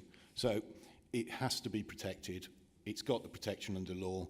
If we don't do it, someone else is going to come along and do it for us, and you can guarantee it's going to be a hell of a lot more than £6.8 million. They'll replace the roof completely, timbers and all. So we'll be in an even worse situation. I fully support this and think we should crack on and get on with it. Thank you, Councillor Rowley. We have no option but to sort that roof, and that's what we will do. Councillor Edwards. Thank you, Chair, and I do fully support this report. It has to be done for the future of Kettering and beyond. It is a historic building. It's a real beautiful building as well, in the heart of Kettering, and it looks well within the church and the other buildings around that. In your report, Councillor Howell, you mentioned about other groups using it, and you're absolutely right. The library service isn't just library services as we used to know them. There are many groups and organisations that use that library, and I want to thank you and your team for finding other places for them to be able to be and working with them, because it's, again, vitally important that those services, those drop-in sessions, those pick-up points for bus passes and other things, and childcare groups as well, mums and tots or parents and tots and things. And I know you've worked extremely hard in getting those resorted. So thank you for that, and absolutely approve this report. Thank you very much, Councillor Edwards. Councillor Howell, would you like to just wrap up on that? I would. Thank you, Chair. Yes. Thank you, members, for your support. It has been a really, really long process. But what we wanted to ensure was that, as we said, we did not rush this. We have engaged with as many experts as possible, believe you me, and we are now at a point where we can take this forward. We still have to get approval from full council, let's not forget that. The paper will be going to full council, we anticipate, in December. So once that has happened, we will move at pace to get the project off the ground. But once we've had approval from full council, don't forget we've still got to go through a full procurement process, because we can't just appoint. We haven't appointed anybody. I'll just make that clear. I know there's some comments on social media and such. It is a high-level estimate. We haven't appointed anybody yet. We haven't still got full approval of full council.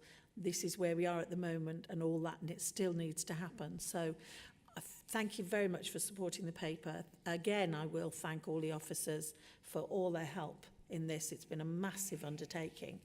And as soon as we know any more about when we can open the building, we will let everybody know. We obviously want to get the building back up and running as soon as absolutely possible. So on that note, Chair, I'm happy to recommend the paper. Thank you. Thank you very much, Councillor Howell. So Councillor Howell has recommended the report. Can I have a seconder to the report, please? Councillor Edwards, thank you very much. So that's now been moved and seconded. Can I have a show of hands in favour, please? Unanimous, Chair. Thank you very much.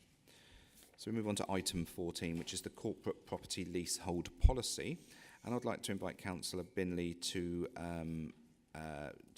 introduce the report, please. Thank you very much, Chair. This report is to introduce the corporate property leaseholder policy, which is a policy and process that provides delegations for internal review and approval of leasehold terms. The policy will be an integral part of a collection of various other policies for asset management, which forms part of our asset strategy. We have a portfolio of land and buildings that are leased to other parties. The portfolio of assets is very diverse, and it's important that this is effectively managed to maximise the best outcomes in supporting the Council's strategic objectives. Following an internal asset management audit, it identified the need to have suitable policy processes in place to ensure a unified approach to manage any risk associated with leasing property. The policy covers items such as the lettings process to heads of terms and provides suitable supporting governance. The policy is attached to this report at Appendix A, and therefore, Chair, I'd like to move the recommendations made out in section 3.1 for the reasons set out in 3.2. Okay, thank you very much, Councillor Binley. Any comments from members on the floor here? Councillor Brackenbury. Yeah, thank you, Chair. Just to welcome this report, and obviously to make the point that we do have quite a wide portfolio of properties which we are leased. It's good that we have a policy being brought forward here to manage and to make sure that the council is getting the best outcomes as it can from this. Obviously, we have no more money than any other council up and down the land, so it's important that we do manage our assets as effectively as possible. And, for the greater good of the council, and for that reason, I welcome the report. Thank you. Thank you very much, Councillor Brackenbury. There's no other comments. Councillor Binley, you've moved the report. Can I look for someone to second the report, please? Councillor Brackenbury, thank you very much. And the recommendations are set out on page 764 of your pack, and they've been moved and seconded. Could I have a show of hands in favour, please? Unanimous, Chair. Thank you. So we now move on to item 15, the proposal to relocate Wilby CE Primary School to Glenvale Park Development. I'd like to invite Councillor Valerie Anslow to address the meeting.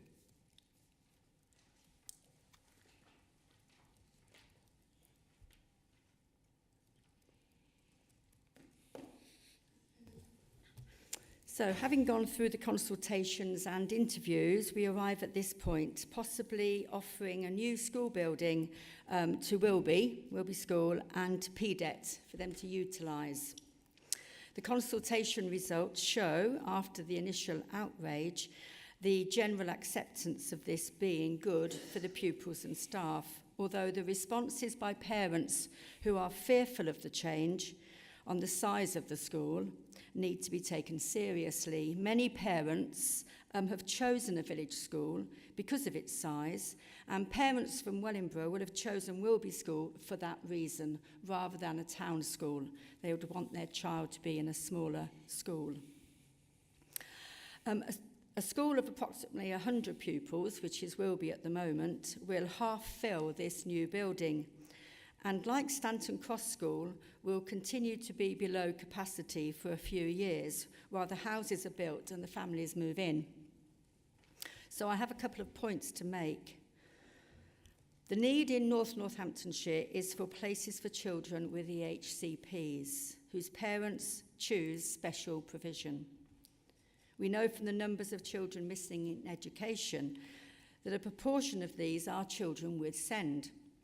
Surely, a SEND provision at Glenvale Park is an opportunity to help address this problem. I would also like to comment on the suggestions for an empty Wilby School, for the empty Wilby School premises if they move to Glenvale Park. Option 1 suggests that this building is used for SEND. This surprises me, as part of the argument for Wilby's move is suitability of the space. Many residents mention that it's no longer fit for purpose. Rowan Gate, the SEND provider for primary children in the area, is full and was offered a former Victorian building in Rushden, which they've taken, and given temporary space in Rowan Gate. This indicates the growing need, and surely there is a case for a new purpose-built school rather than using, in the case of Wilby School, premises that will need lots of modification to make it accessible and fit for purpose. This adds to the argument that if Wilby take on Glenvale Park, there is an agreement that part of that space will be SEND provision, and for us to continue to think about a purpose-built SEND provision in the area, rather than make do and mend with other buildings. Thank you. Thank you very much, Councillor Anslow.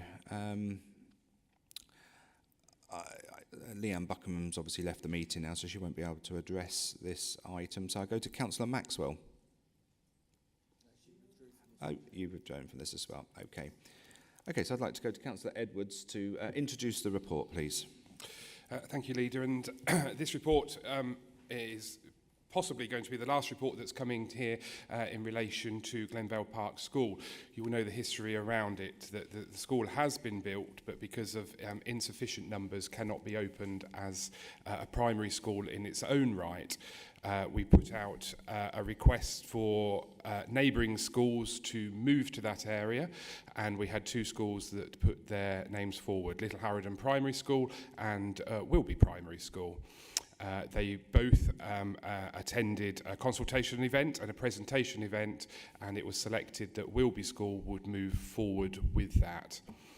With part of that, we had an excessive consultation, which ran from the 5th of September to the 5th of October this year, where everybody had the opportunity to comment on it. And I'm pleased to say that over 63% of respondents agreed that it would be a good idea for Wilby Primary School to move into Glenvale Park. It has been mentioned by Councillor Anslow about the SEND provision, and she's absolutely right, and she'll know that from previous executive reports we're doing lots of work with SEND provision and creating SEND provision within that, and we are currently working with PDAT as well to see what we can do in providing any more SEND provision in the brand new school, as well as the old Wilby School if we decide for it to move. It is just to remember that actually the Wilby School is not owned by us. It is owned by the Peterborough Diocese that own the school at the moment. So we would have to work with them to decide what happens with that school. But the two options that we've looked at is a hospital school and a SEND provision. SEND provision does require sometimes a school that is a lot smaller than a bigger school, so the capacity of Wilby School would be a good choice. So you could have bigger classrooms for a smaller amount of children that require that care. So with that, I move on to the recommendations on 3.1, that we accept that Wilby Primary School move into Glenvale Park, and I move the recommendations.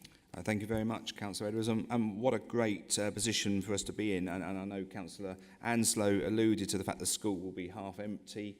And, well, look, you know, we want school capacity within our area.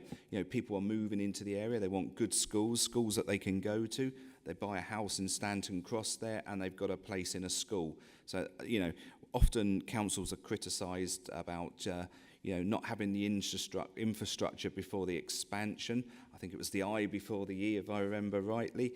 We've now got the expansion and we've got the infrastructure coming along at the same time. So I think we've sort of aligned that well.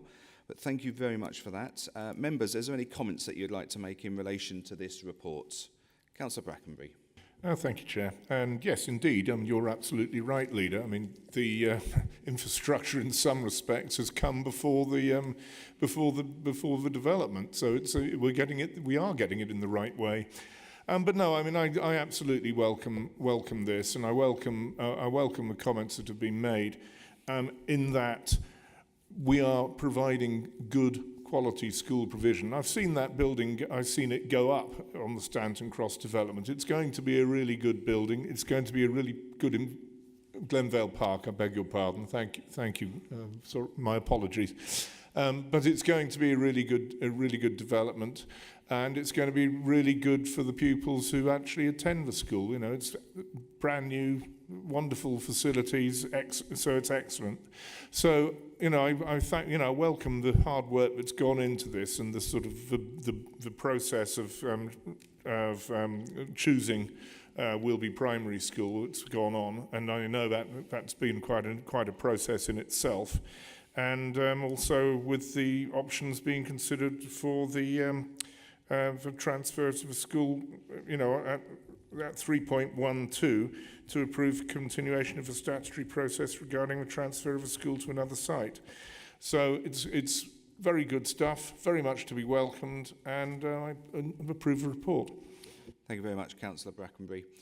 I don't even want to just wrap up on that, Councillor Edwards, and then we'll move to the vote. No, just thank you, Councillor Brackenbury, for your support, and in fact for the whole executive for your support throughout this. It is a great opportunity. It's a great opportunity to look at all our schools as well. But it's a good consultation process, and the public have spoken, and they agree that the school should move, and I welcome that. And for those parents that replied that weren't particularly happy with it, PDAT have said that they will work with those parents to provide some solutions to their questions that they have. So, thank you. Thank you very much, Councillor. Would someone like to second this report? Councillor Harrison, thank you very much. So the report has been moved and seconded, and the recommendations are set out on 778 of your agenda pack. Can I have a show of hands in favour, please? Fantastic, thank you. So we now move on to item 16, which is a social work degree apprenticeships. I see that Councillor McKean has already left. Okay, so we'll go to Councillor Maxwell to speak on this item.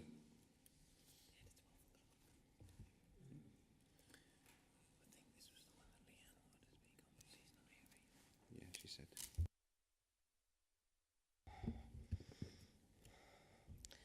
Social work degree apprenticeships. When reading this report, one would question which university/college would underwrite this qualification. Would these trainees have level 2, 3 or 4 at the start of this qualification?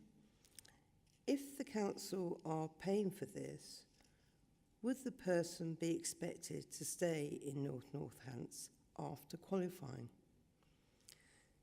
You can see that you've been running this course since 2019.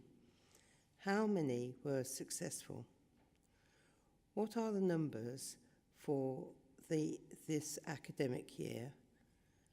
And what is the total cost in delivering this course to NNC and Children's Services? Thank you.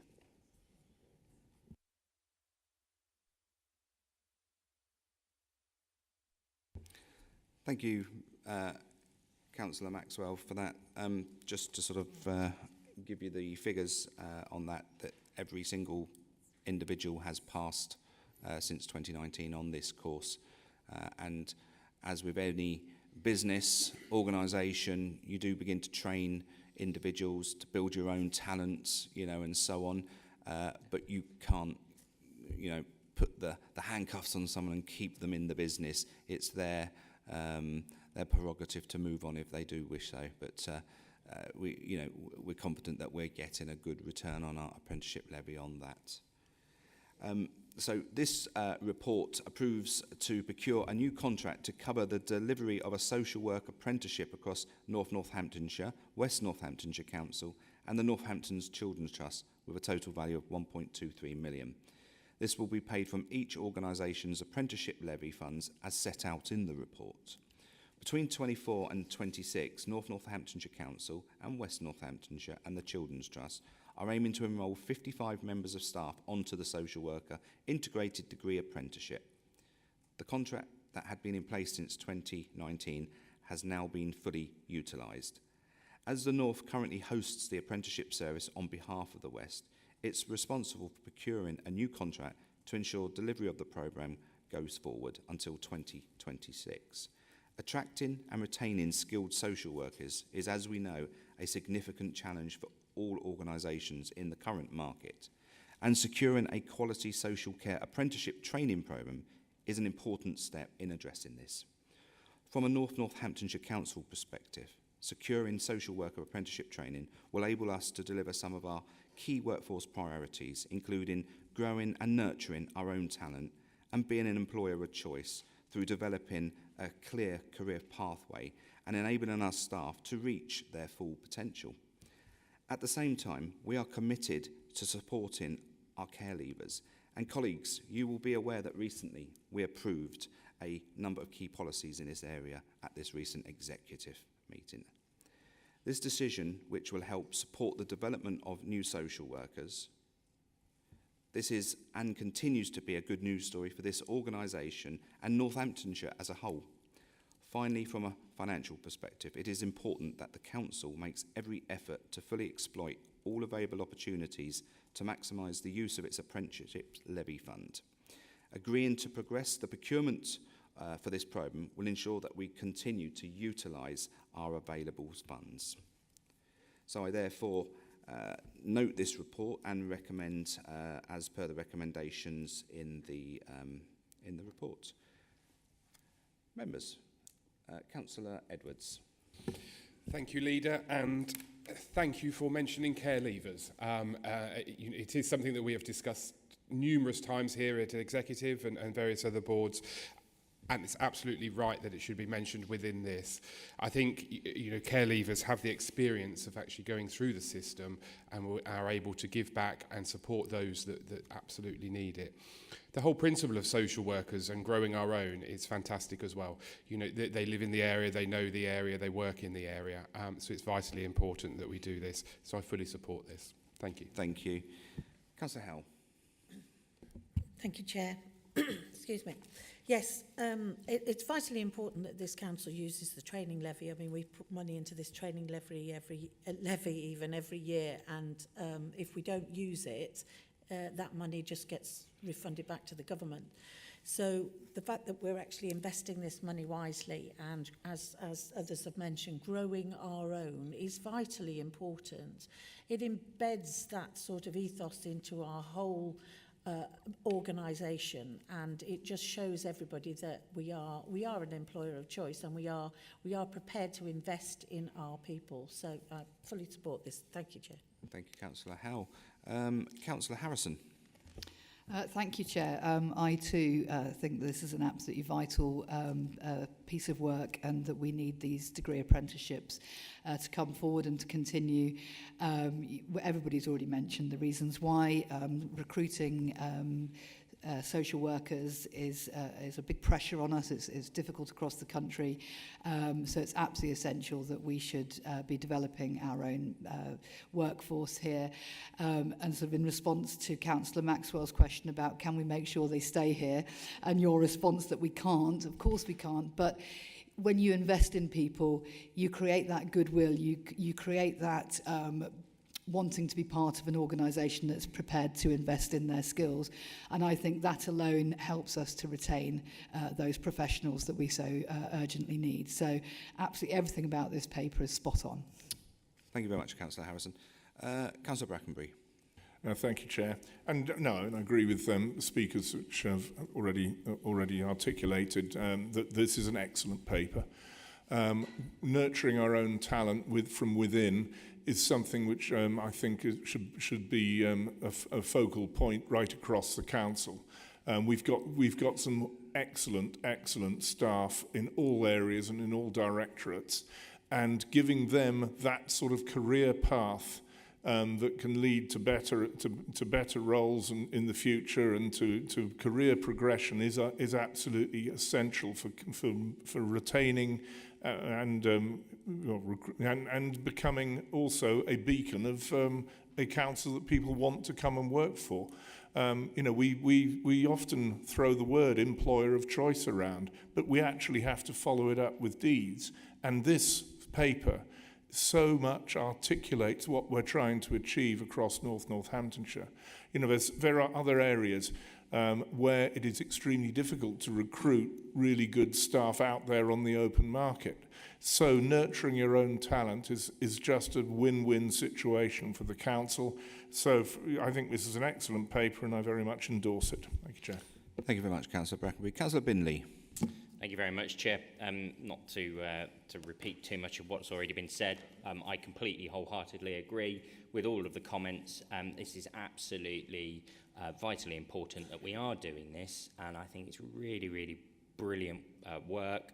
I think we only have to look at departments such as housing, where they have an apprenticeship scheme, and picking up on a comment made by Councillor Maxwell and your comments, Leader, about handcuffing people to keep them in the job.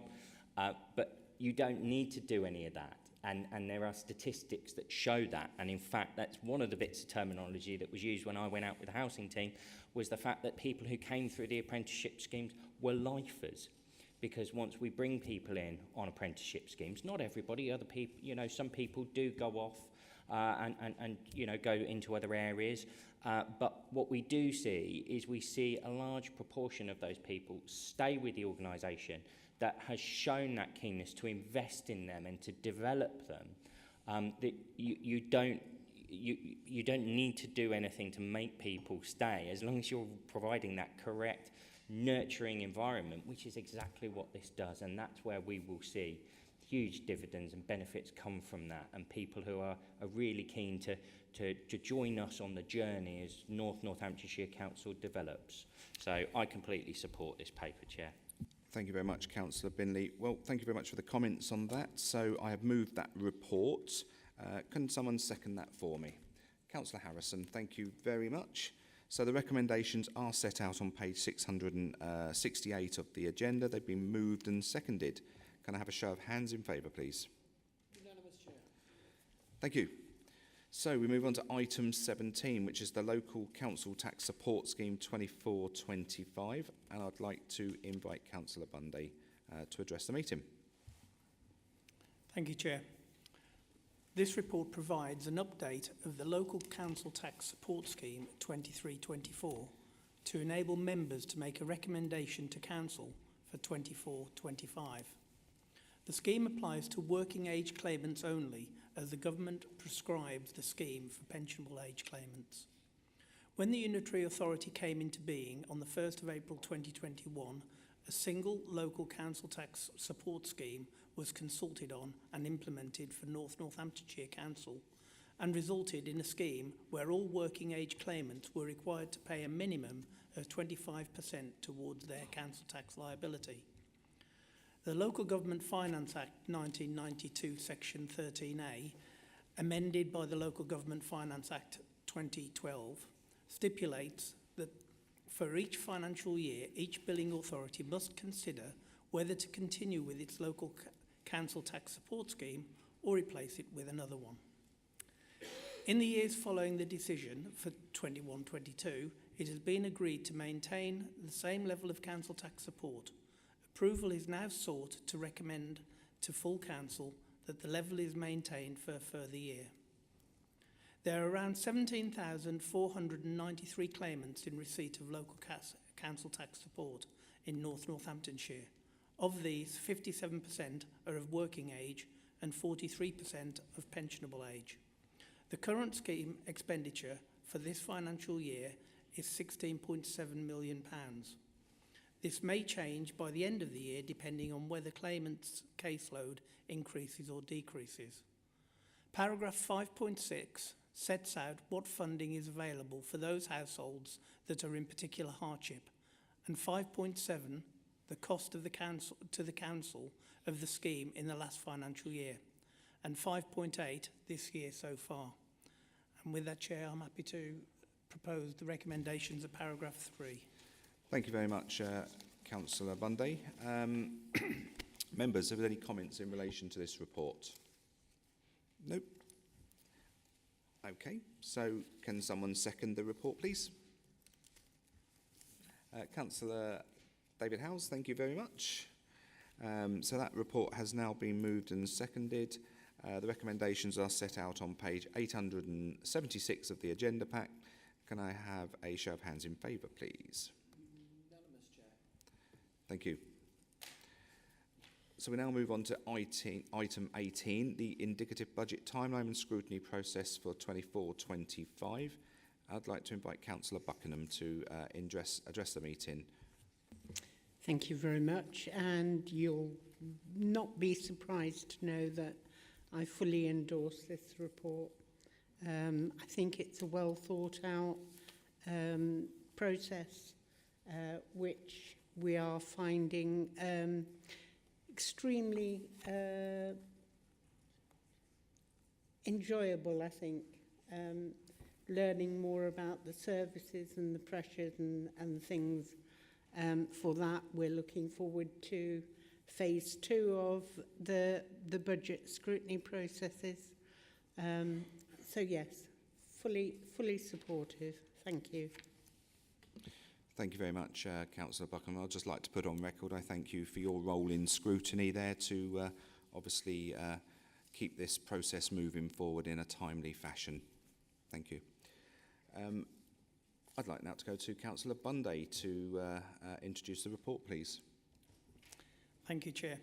I too agree with Councillor Buckingham that scrutiny is a very, very important part of budget setting.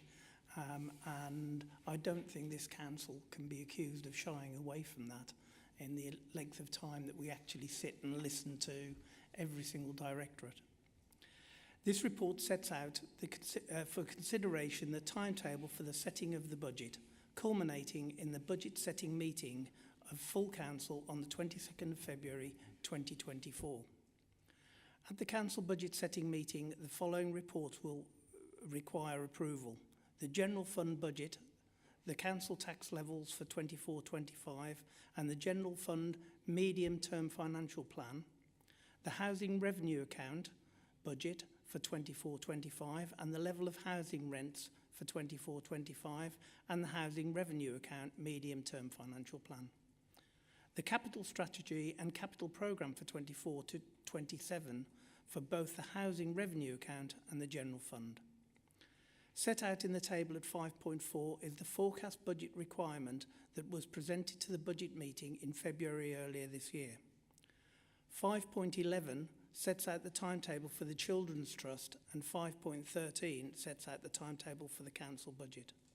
It should be noted that it will not be possible to finalise funding in the budget until the government announces their settlement figures for individual authority allocations that are expected during the week leading up to Christmas. And with that, Chair, I'm happy to propose the recommendation of paragraph 3. Thank you very much, Councillor Bunday. Members, are there any comments in relation to this report? Councillor Howe? Excuse me. Thank you, Chair. Yes, I think the report is excellent. Thank you. It gives a clear guidance as to the process of our scrutiny, and so I don't think anybody can shy away from the fact that scrutiny is fully welcome in this council. So it's set in paper now. We have dates. So, yeah, fully approve of the paper. Thank you, Chair. Thank you very much. I'm just looking around the table. There's Councillor Brackenbury. Yeah, thank you very much, Chair. And like the Deputy Leader, I completely endorse this paper and the hard work that scrutiny has put in to the analysis of the budget, and the hard work that they're going to be continuing to do as we move into phase 2 of their analysis. You know, it's good to see the timetables. It's good to see everything coming together. There will, of course, always be individual financial challenges, which we well know about, and it gives us a nice roadmap, a clear roadmap, a properly scrutinised and involving all colleagues and all members into a budget setting process, which is, of course, absolutely key for moving forward for the next year and for the medium term. Thank you. Thank you very much, Councillor Brackenbury.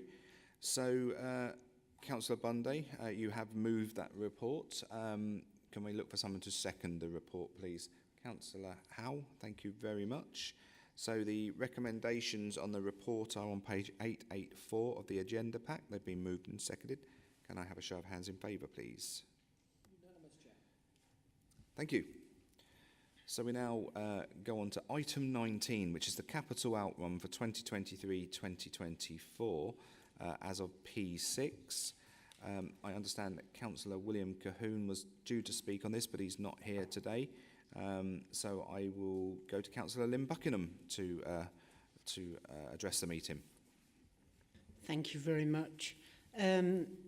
My observations are around Appendix B, HRA monitoring, and the slippages involved.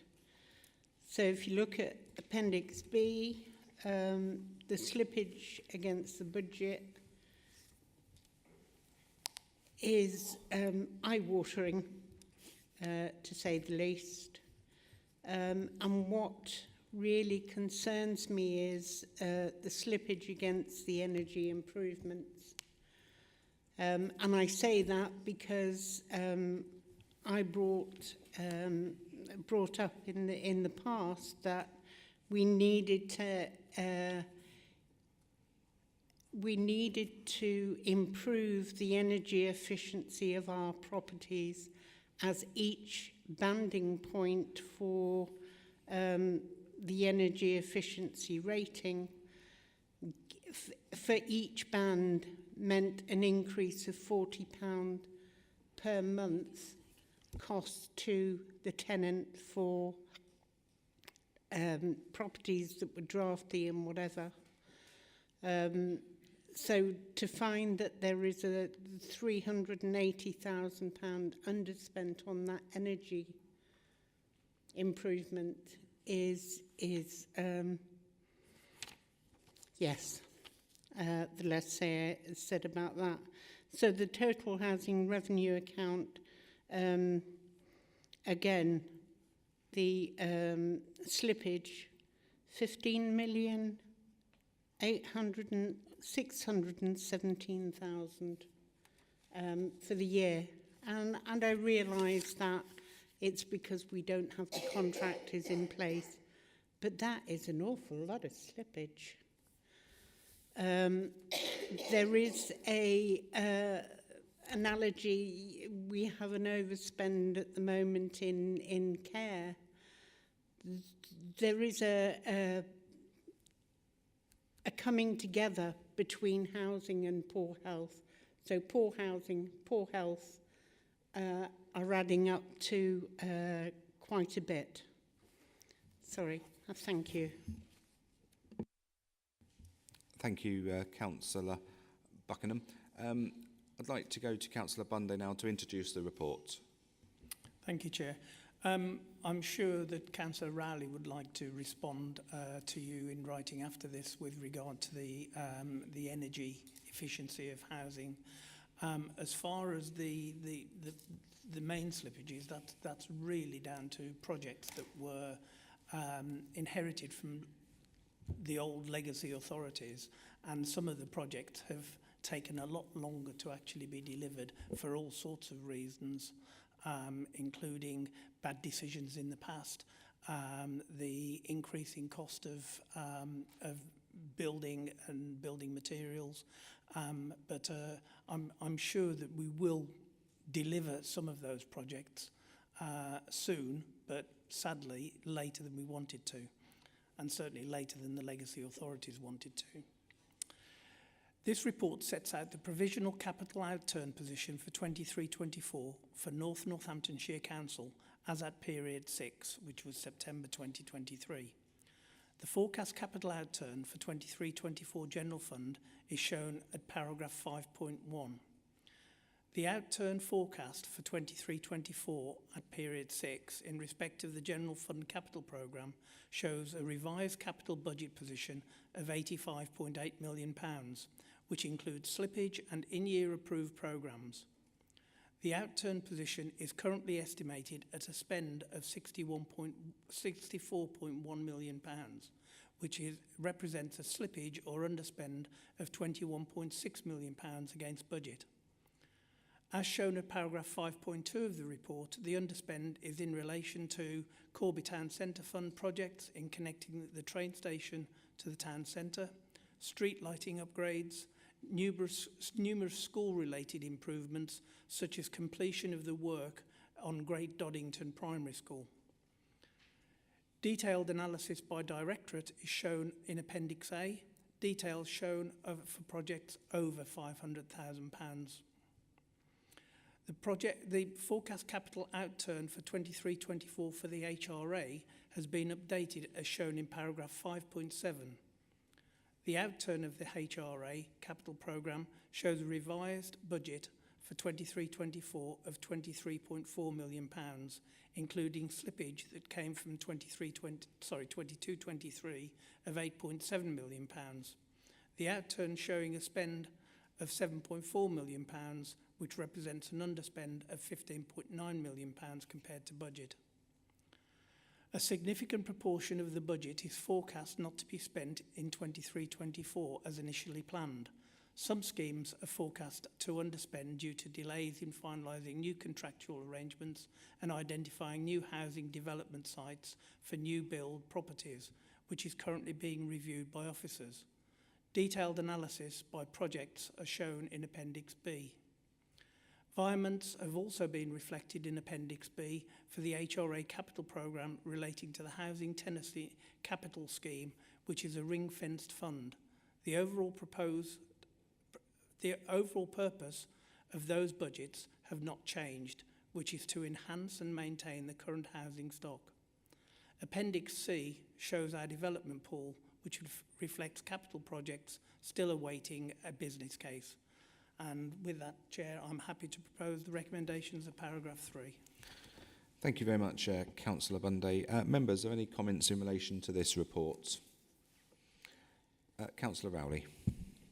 Thank you, Chair. In response to Councillor Buckingham, yes, I'll come back to you on the... but I would say that the housing stock isn't bad. It is good housing stock. It is older housing stock and obviously needs upgrades, as we've already discussed with other properties, but it isn't bad. Thank you very much, Councillor Binley. Councillor Brackenbury. Oh, thank you, Chair. Just a quick one, really. It's pleasing. I know there's some slippage in terms of the Corby Towns Fund project, especially with the connectivity between the station and the town centre. But I know that work's going on that, so hopefully that will come up. And it's also very satisfactory to note the recent opening of the Corby Sixth Form College. So just to reflect that that's really great to have that sort of level of funding being put to good use. And I think everybody who attended that opening was most impressed by the students and by the general atmosphere there. It's very good. Thank you very much, Councillor Brackenbury. So, Councillor Bunday has moved the report. Can I look for someone to second that report, please? Councillor Brackenbury, well done. Thank you. So, the recommendations on that report are on page 898 of the agenda pack. They'll be moved and seconded. Can I have a show of hands in favour, please? Unanimous, Chair. Thank you very much. So we're now going to have a quick 5-minute comfort break, and if we could keep it to 5 minutes, I would appreciate that. Thank you.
get back around the table. We're all here now, that's good. So we now go back to the item which was item 6, which is the annual report of the service delivery contract between Northamptonshire Children's Trust and West and North Northamptonshire Councils for 22-23, and an update on the annual review. And before I move to obviously have this report read, I just wanted to say a few words and just to highlight a few significant issues within this item. Firstly, we need to be clear about the financial position. Whilst this report presents an overspend from the view of the Trust, it is important to point out the additional cost to both councils against the budgeted contract sum is an overspend of over £21.4 million, which equates to 15.6%. Against a starting budget of a starting budget of £137.5 million for the Trust in 22-23. Of this overspend, around £9.5 million will fall to this council to fund. This is a significant adverse movement against our budget, and whilst we are clear in our continuing support for positive outcomes for our children, we are also acutely aware of the potential wider impact on other vital services to our residents when areas are spending above budget. This continues to be a challenge as we move into the current year. You will see from our budget forecast report elsewhere on this agenda, there is a forecast sum overspend of £23.4 million or 15.5% against an increased contract sum of £150.9 million in 23-24, with a risk that this may worsen before the year end. As a council, we recognise the demand pressures, but are clear that effective service delivery for the best outcomes must be accompanied by a robust financial management in all service areas, and we continue to work with the Trust on this issue. Secondly, the Council has significant concerns regarding the assurances that can be provided in respect of the Trust's operation through the Trust's own internal audit work for the year. As a corporate parent, we should take this risk very seriously. You will see from the report that the Council's Audit and Governance Committee at its meeting in September expressed dismay at the comparatively low levels of audit coverage on which a satisfactory annual audit opinion was given, including the number of risk-based audits specific to the Trust and also the number of audits where only limited assurance was reported.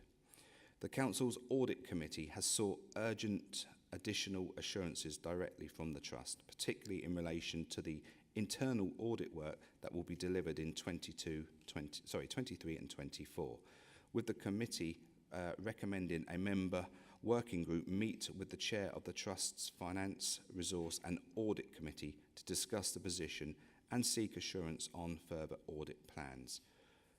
And I am pleased to note that there is an initial discussion that has taken place, that a closer working relationship is proposed for the future, particularly as we're aware that the Trust's own Financial and Resource and Audit Committee were critical of the quality of the initial information provided.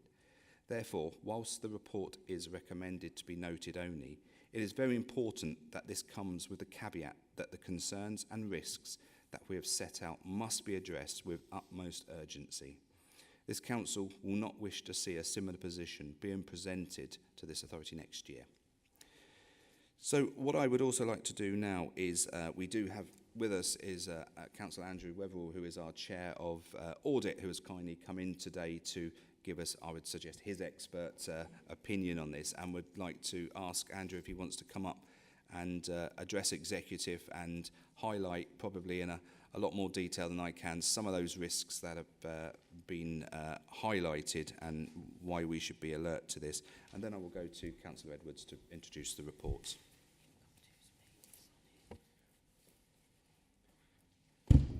Oops. As before, fortunately. Okay, good afternoon, everybody. Thank you, Jason, for that.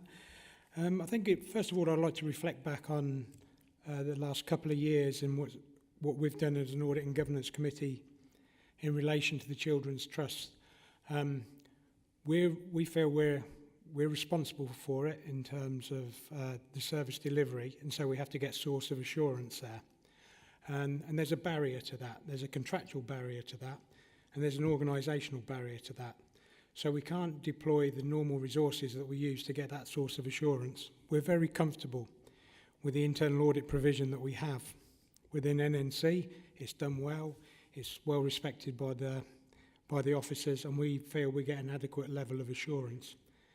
So when we initially looked at our audit environment, audit universe, the Children's Trust was considered one of the key risks. So we were looking for that source of assurance right from day one.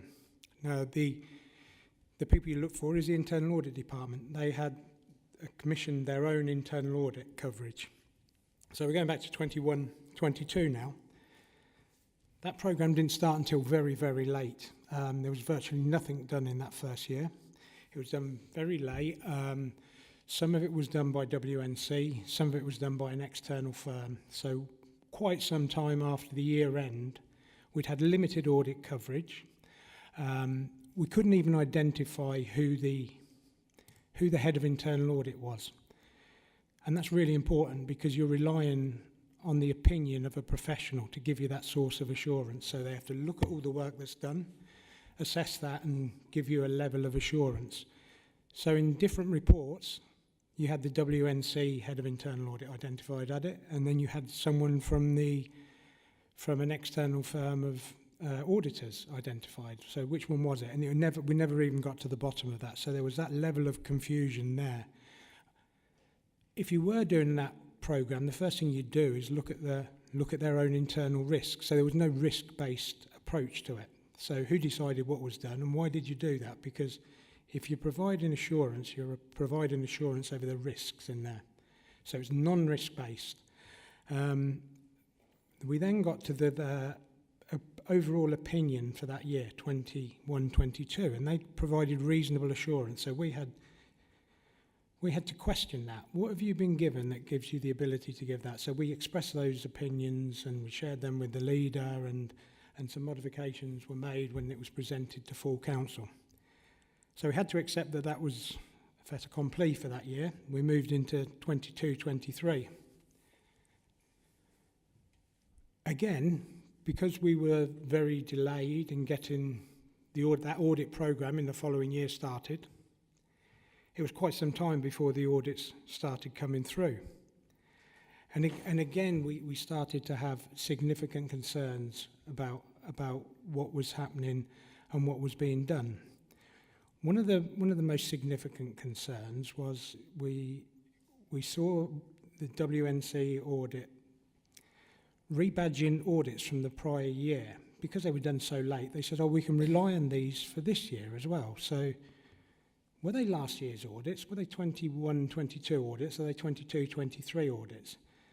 Then they incorporated into the programme non-NCT specific audits, so ones which were audits done by WNC over the rest of their services, so support services. So it's not the core, and what we're concerned about is the underlying core risks of children's services. That's the risk that we're trying to address. So we're not looking at WNC's purchase to pay system. Well, let's hope that works okay. We know ours works okay because of our audit coverage. So they're using all these other wider audits, cyber, etc., and putting them in together and saying, this is the audit coverage that we've had, and we think that this is sufficient. They did start in the year, because they have a risk finance and audit committee, so they did try to start looking at things in a risk sense. And when I came in, I heard Jason talking about the financial situation. So one of the key things is the financial sustainability of that organisation. So you want to look for the controls over that. What do I consider one of the key controls over that? Probably the medium-term financial plan. That's a key control over the financial sustainability. So what did they do in that year? They deferred a number of audits. Which was one of those that they deferred? The medium-term financial plan. So I understand when officers have constraints over what they're doing, or in organisations, but you do the things which are most important. Don't take the one out which is the most important, because everybody's been listening and in the community listening to about the overspends which have happened. So you want to get comfort over that financial sustainability. So just summarising those, the number of trust-specific audits, you're talking 2 or 3. No risk-based approach, proper risk-based approach. Some of the audits were deferrals from, some of the audits were deferred, medium-term financial plan, rebadging of prior year audits. So again, we've got a similar level of concern, and we asked the officers from NCT have been very good. They've come to our committee and they've answered our questions, but I think we got across how concerned we were, and what we were looking for are sources of assurance. And when you summarise all that again, in that annual report, you'll see that they reported that there was a reasonable level of assurance. It's a matter of judgment what's a reasonable level of assurance. I think about it in terms of you've got to get over 100% it's assurance. It might get to 80 or 90, and it might be the judgment of a person that it's just over. I might be more cautious and say, no, that's below. But it might be within the realms of possibility that you could say that. In my opinion, we're down at 20 here. So even if it was twice as good, it was nowhere near good enough. So that's how far I think we are out. I think we should try and convey that to this meeting. I don't think it's a matter of judgment, the level of assurance which was provided. I think it was a country mile out. So that brought us up again to the same position we were in the prior year. We've again got this report which says reasonable level of assurance. So I speak with Janice and I speak with Jason and says, well, I'm concerned again because, if we're going to take this to council and we're going to ask everybody to say this is a reasonable report, and it's only a small part of that report, but it's one of the first things I go and look at because it says, what's the overall level of assurance we've got here? So that's a repeat of the prior year. So looking forward, one of the things we did then, we're trying to engage more with NCT. They've got their own audit committee, Finance, Risk and Audit Committee, and we've reached out and I've made contact with the chair of that committee. They were very, very critical of the audit approach themselves. So the first thing that I have to think is, have I got this wrong? Is it me? You always have to ask yourself, is it me? And their committee was, because I hadn't seen the papers until then, in the August committee they'd come to a similar conclusion. They were very critical of what had been done by the audit coverage. So that gave me assurance that we weren't barking up the wrong tree here. Somebody else was thinking the same way. They've got an independent audit committee with professionals on there. So then they pushed it back. The head of internal audit is now gone, but they wanted some more reports to come through to give that additional level of assurance. They hadn't come through by the next meeting, so that there's an outstanding question there. On a positive note, I did arrange a meeting with that chair of Audit Fund, Finance, Risk and Audit Committee. Her name's Hilary Daniels, and I'm very encouraged by that, because in a very short time, I realised that we both had the same concerns. And, we're not here as a committee or anything like that to score points and go, we got a really good thing here because we found some things which were wrong. We want to put them right, and she was of the same opinion. So we're kind of working together a bit better now and looking at what we can do going forward. She will attend our Audit and Governance Committee, explain from an audit chair perspective where their sources of assurance are. And then we can question, are they sufficient? And that's the type of conversation you want to have. I've been invited, so she's got an ongoing invite to our committee. She's invited me to go to theirs. I think we need to think about how we're going to deliver audit in that part of one of our key services.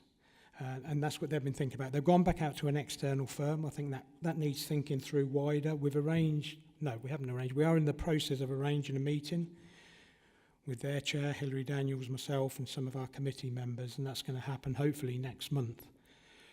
So, again, we'll be on the back foot because we're in the second half of the third quarter of this year from yesterday, aren't we? So we're quite near the end of the year. They haven't really started an audit programme, so they need to pick it up quite quick. They need to get a risk-based approach. They need to get delivery quickly. They need to do things that we can rely on. We'll be sharing our thoughts. Our head of internal audit, chief internal auditor will be involved in that meeting as well. She's had a previous invite, so she has gone to some of their meetings. So I think if we can work closely with them, maybe we can, because the old expression, we're all in it together. We're in it with them. At WNC are in it with them, and the idea is that we get the appropriate level of assurance that we need for this key service delivery. That's my summary of where we're at. I'm happy to take any questions from anyone if they'd like to pose any to me. Okay, Councillor Wetherall, thank you so much for that, and thank you for your running commentary throughout the year. Your advice is absolutely critical to this council and this executive to holding people account. So I'd like to put that on record. Thank you. Members, are there any questions for Councillor Wetherall on any of this? Councillor Rowley. It's not a question, it's more of a confirmation of what you just said. It's another example of where scrutiny is welcome in this council, and we've had 2 examples of that today. So I thank him again also for his efforts. Thank you very much, Councillor Rowley. Councillor Wetherall, thank you very much for, I know you're a busy chap and you've had to fly over here from the other side of the county, and appreciate it for you coming over. And what we're going to do now is Councillor Edwards will introduce the report. You're more than welcome to stay, but if you do need to go, please feel free to do so. Thank you very much. Councillor Edwards, would you like to introduce the report, please? Thank you, Chair. So the Children's Trust annual report is a requirement that is produced... Councillor Edwards, sorry. We've got a couple of speakers on this, which I haven't got down here. So, yes. So, Councillor Buckingham, would you like to address the meeting for 3 minutes, please? Thank you very much. And when I read this report, that was the whole thing that stood out for me, was the assurances on the audit. And it was, if they are lax on those areas, what other areas of the business, and are they not risk assessing properly? And that was a big concern of mine. So thank you very much, Councillor Wetherall, for coming and explaining things to us. And I know that we will be looking and scrutinising as well. So thank you. I do appreciate it. Thank you very much. Councillor Maxwell.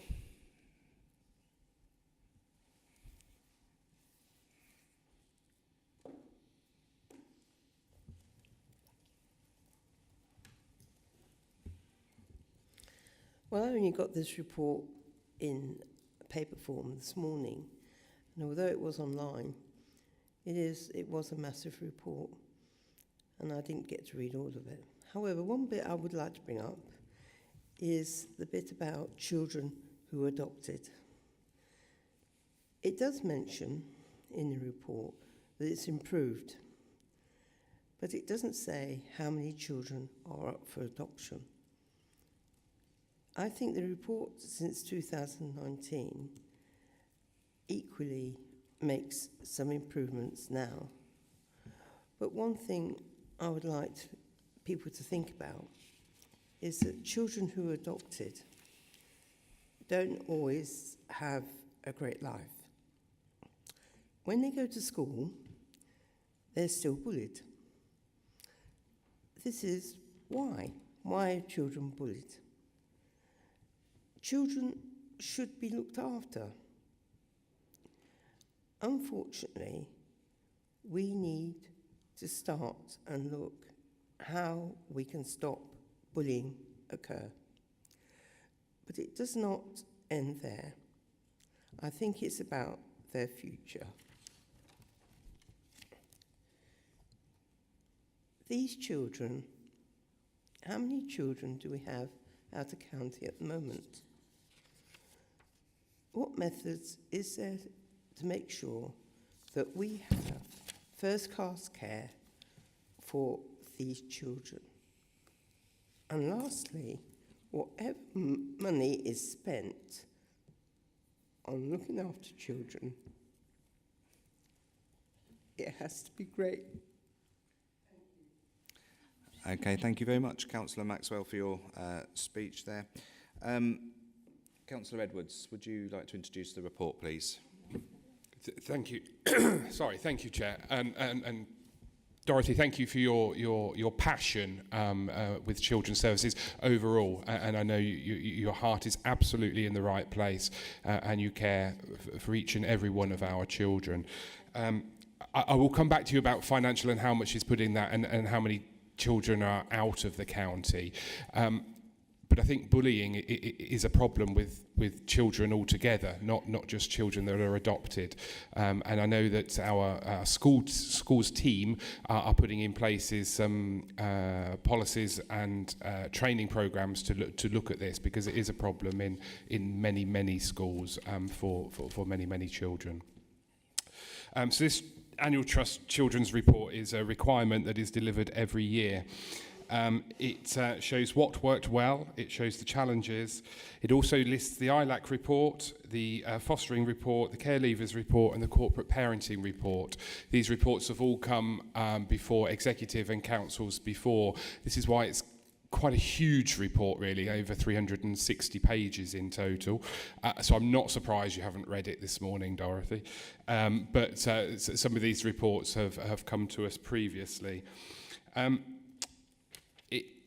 I was going to mention about the risk audits, and I do thank you, Andrew, for everything you're doing with that. And I'm really pleased that you feel as though that there is more of a positive response this year and a more positive working relationship with Hilary, I think her name was, wasn't it? Hilary Daniels. And that's great news, that if you are both on the same wavelength and you kind of have that understanding that we can work to get this resolved and get this sorted. As the leader highlighted, the outturn was 158.885 million, which equates to an overspend of 21.435 million. 9.46 of that comes to the north. So it's important that members know that and that it is recorded, as the leader did say at the beginning. The costs are largely down to staffing, placements, legal and transport. They're the four main areas where there are huge increases within these costs. We know that numbers are going up and some of the areas are more complex than they have ever been, and therefore are costing a lot more per child that perhaps requires it. There's 101 more families that have been allocated assessment and help as well, and another 3,231 more referrals have been made to MASH in the past year. This is increasing as well.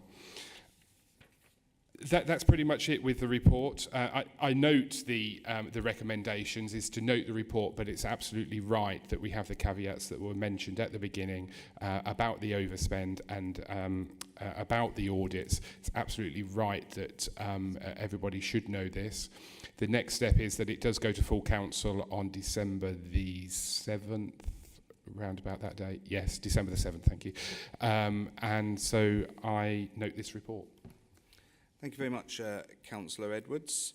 Can we look to members to have some comments here? I know Councillor Howell wants to speak. Thank you, Chair. Yeah, this council is to note this report. Obviously, the content of it, you know, for hearing from Councillor Weatherall, it's always quite worrying where we are with this. But I must say, I am reassured that both yourself, Councillor Weatherall, and obviously the audit team from Northants are actually really taking this in hand and trying to resolve the situation. Children's services is always going to be one of those tricky ones. You know, there's never enough money. We have to ensure that our children are kept safe. And to do that, we have to find the money, but we also have to make sure that that money is being spent in an appropriate manner. So I just like to thank you, the audit team, and all of our officers here at Northants for all they're doing to try and ensure that we are fully on top of where our funds are going and making sure that they're going to where they deserve to go. So thank you very much. Thank you. Councillor Harrison. Thank you, Chair. I'd just like to actually thank you, Councillor Edwards and Councillor Wetherall, for putting this in the context that's necessary for us as an executive to be able to understand the issues surrounding this report, so that we can note it, but we can note it with those caveats, with full understanding of the position we're in. Particularly, Councillor Wetherall, I thought that your explanation was so very, very clear and so made so easily accessible to somebody for whom finances and audit isn't necessarily my forte. So thank you very much for that. And, you know, I will be happy to note that report with the caveats. Thank you. Thank you, Councillor Harrison. Just looking around the table, there's no other comments to be made. So you've heard you've read the report, you've heard the recommendations, and you've heard the caveats which have been put across by myself as the leader and Councillor Wetherall as the chair of audit. Can I look to it's been proposed by Councillor Edwards. Can I look for a seconder to the report, please? Councillor Rowley, thank you very much.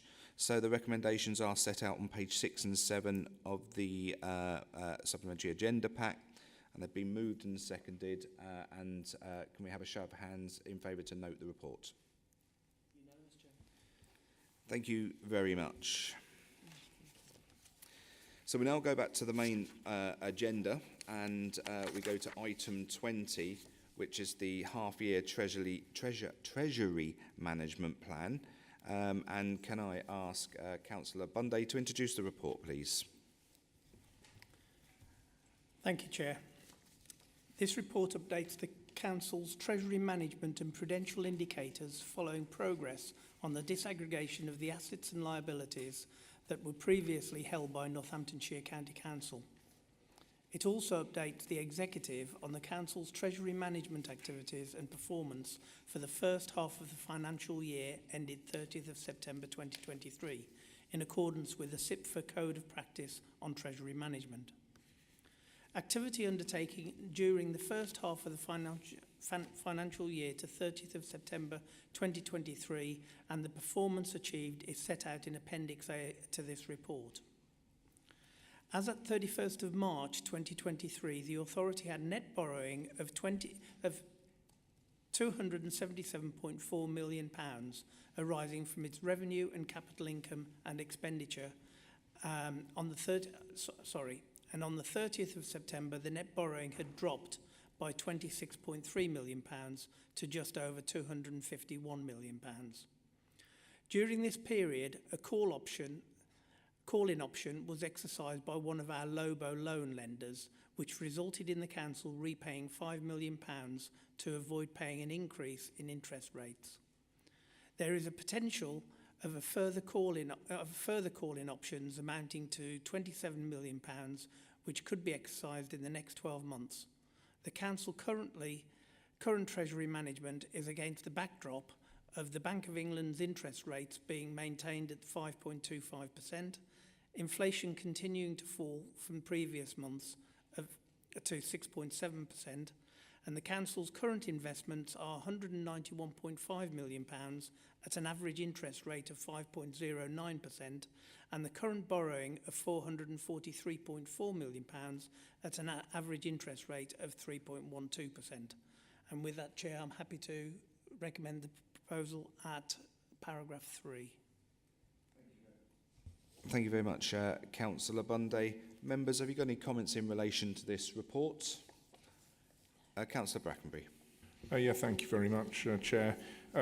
It is a little bit esoteric, this report, and as with other colleagues, I'm not an absolute financial expert, but what seems clear from the report is that our treasury management strategy is both prudent and within the context of the wider economy is reasonably effective. So I think it would be remiss not to pass on our congratulations and thanks to the team who's responsible for maintaining that and for keeping our investments safe, secure and suitably lucrative, and our borrowing at a respectable minimum, certainly in respect of interest rates. So thank you very much. Thank you very much, Councillor Brackenbury. So the report has been moved by Councillor Bunday. Can I look for someone to second that report, please? Councillor Howes. Are you seconding or did you want to speak? Seconding. Okie dokie, thank you for that. So the recommendations are set out on page 916 of your agenda packs. They've been moved and seconded. Can I have a show of hands in favour, please? Thank you very much. So we now move on to item 21, the capital programme update for 23-24. And I invite Councillor Lynn Buckingham to address the meeting. You've got a maximum of 3 minutes. Councillor Buckingham. And I won't take that. I won't be speaking on this one. Thank you at the moment. Okie dokie. Thank you very much for saving the time, Councillor Buckingham. Councillor Bunday, would you like to introduce the report, please? Thank you, Chair. There are 2 items for approval to the capital programme this month.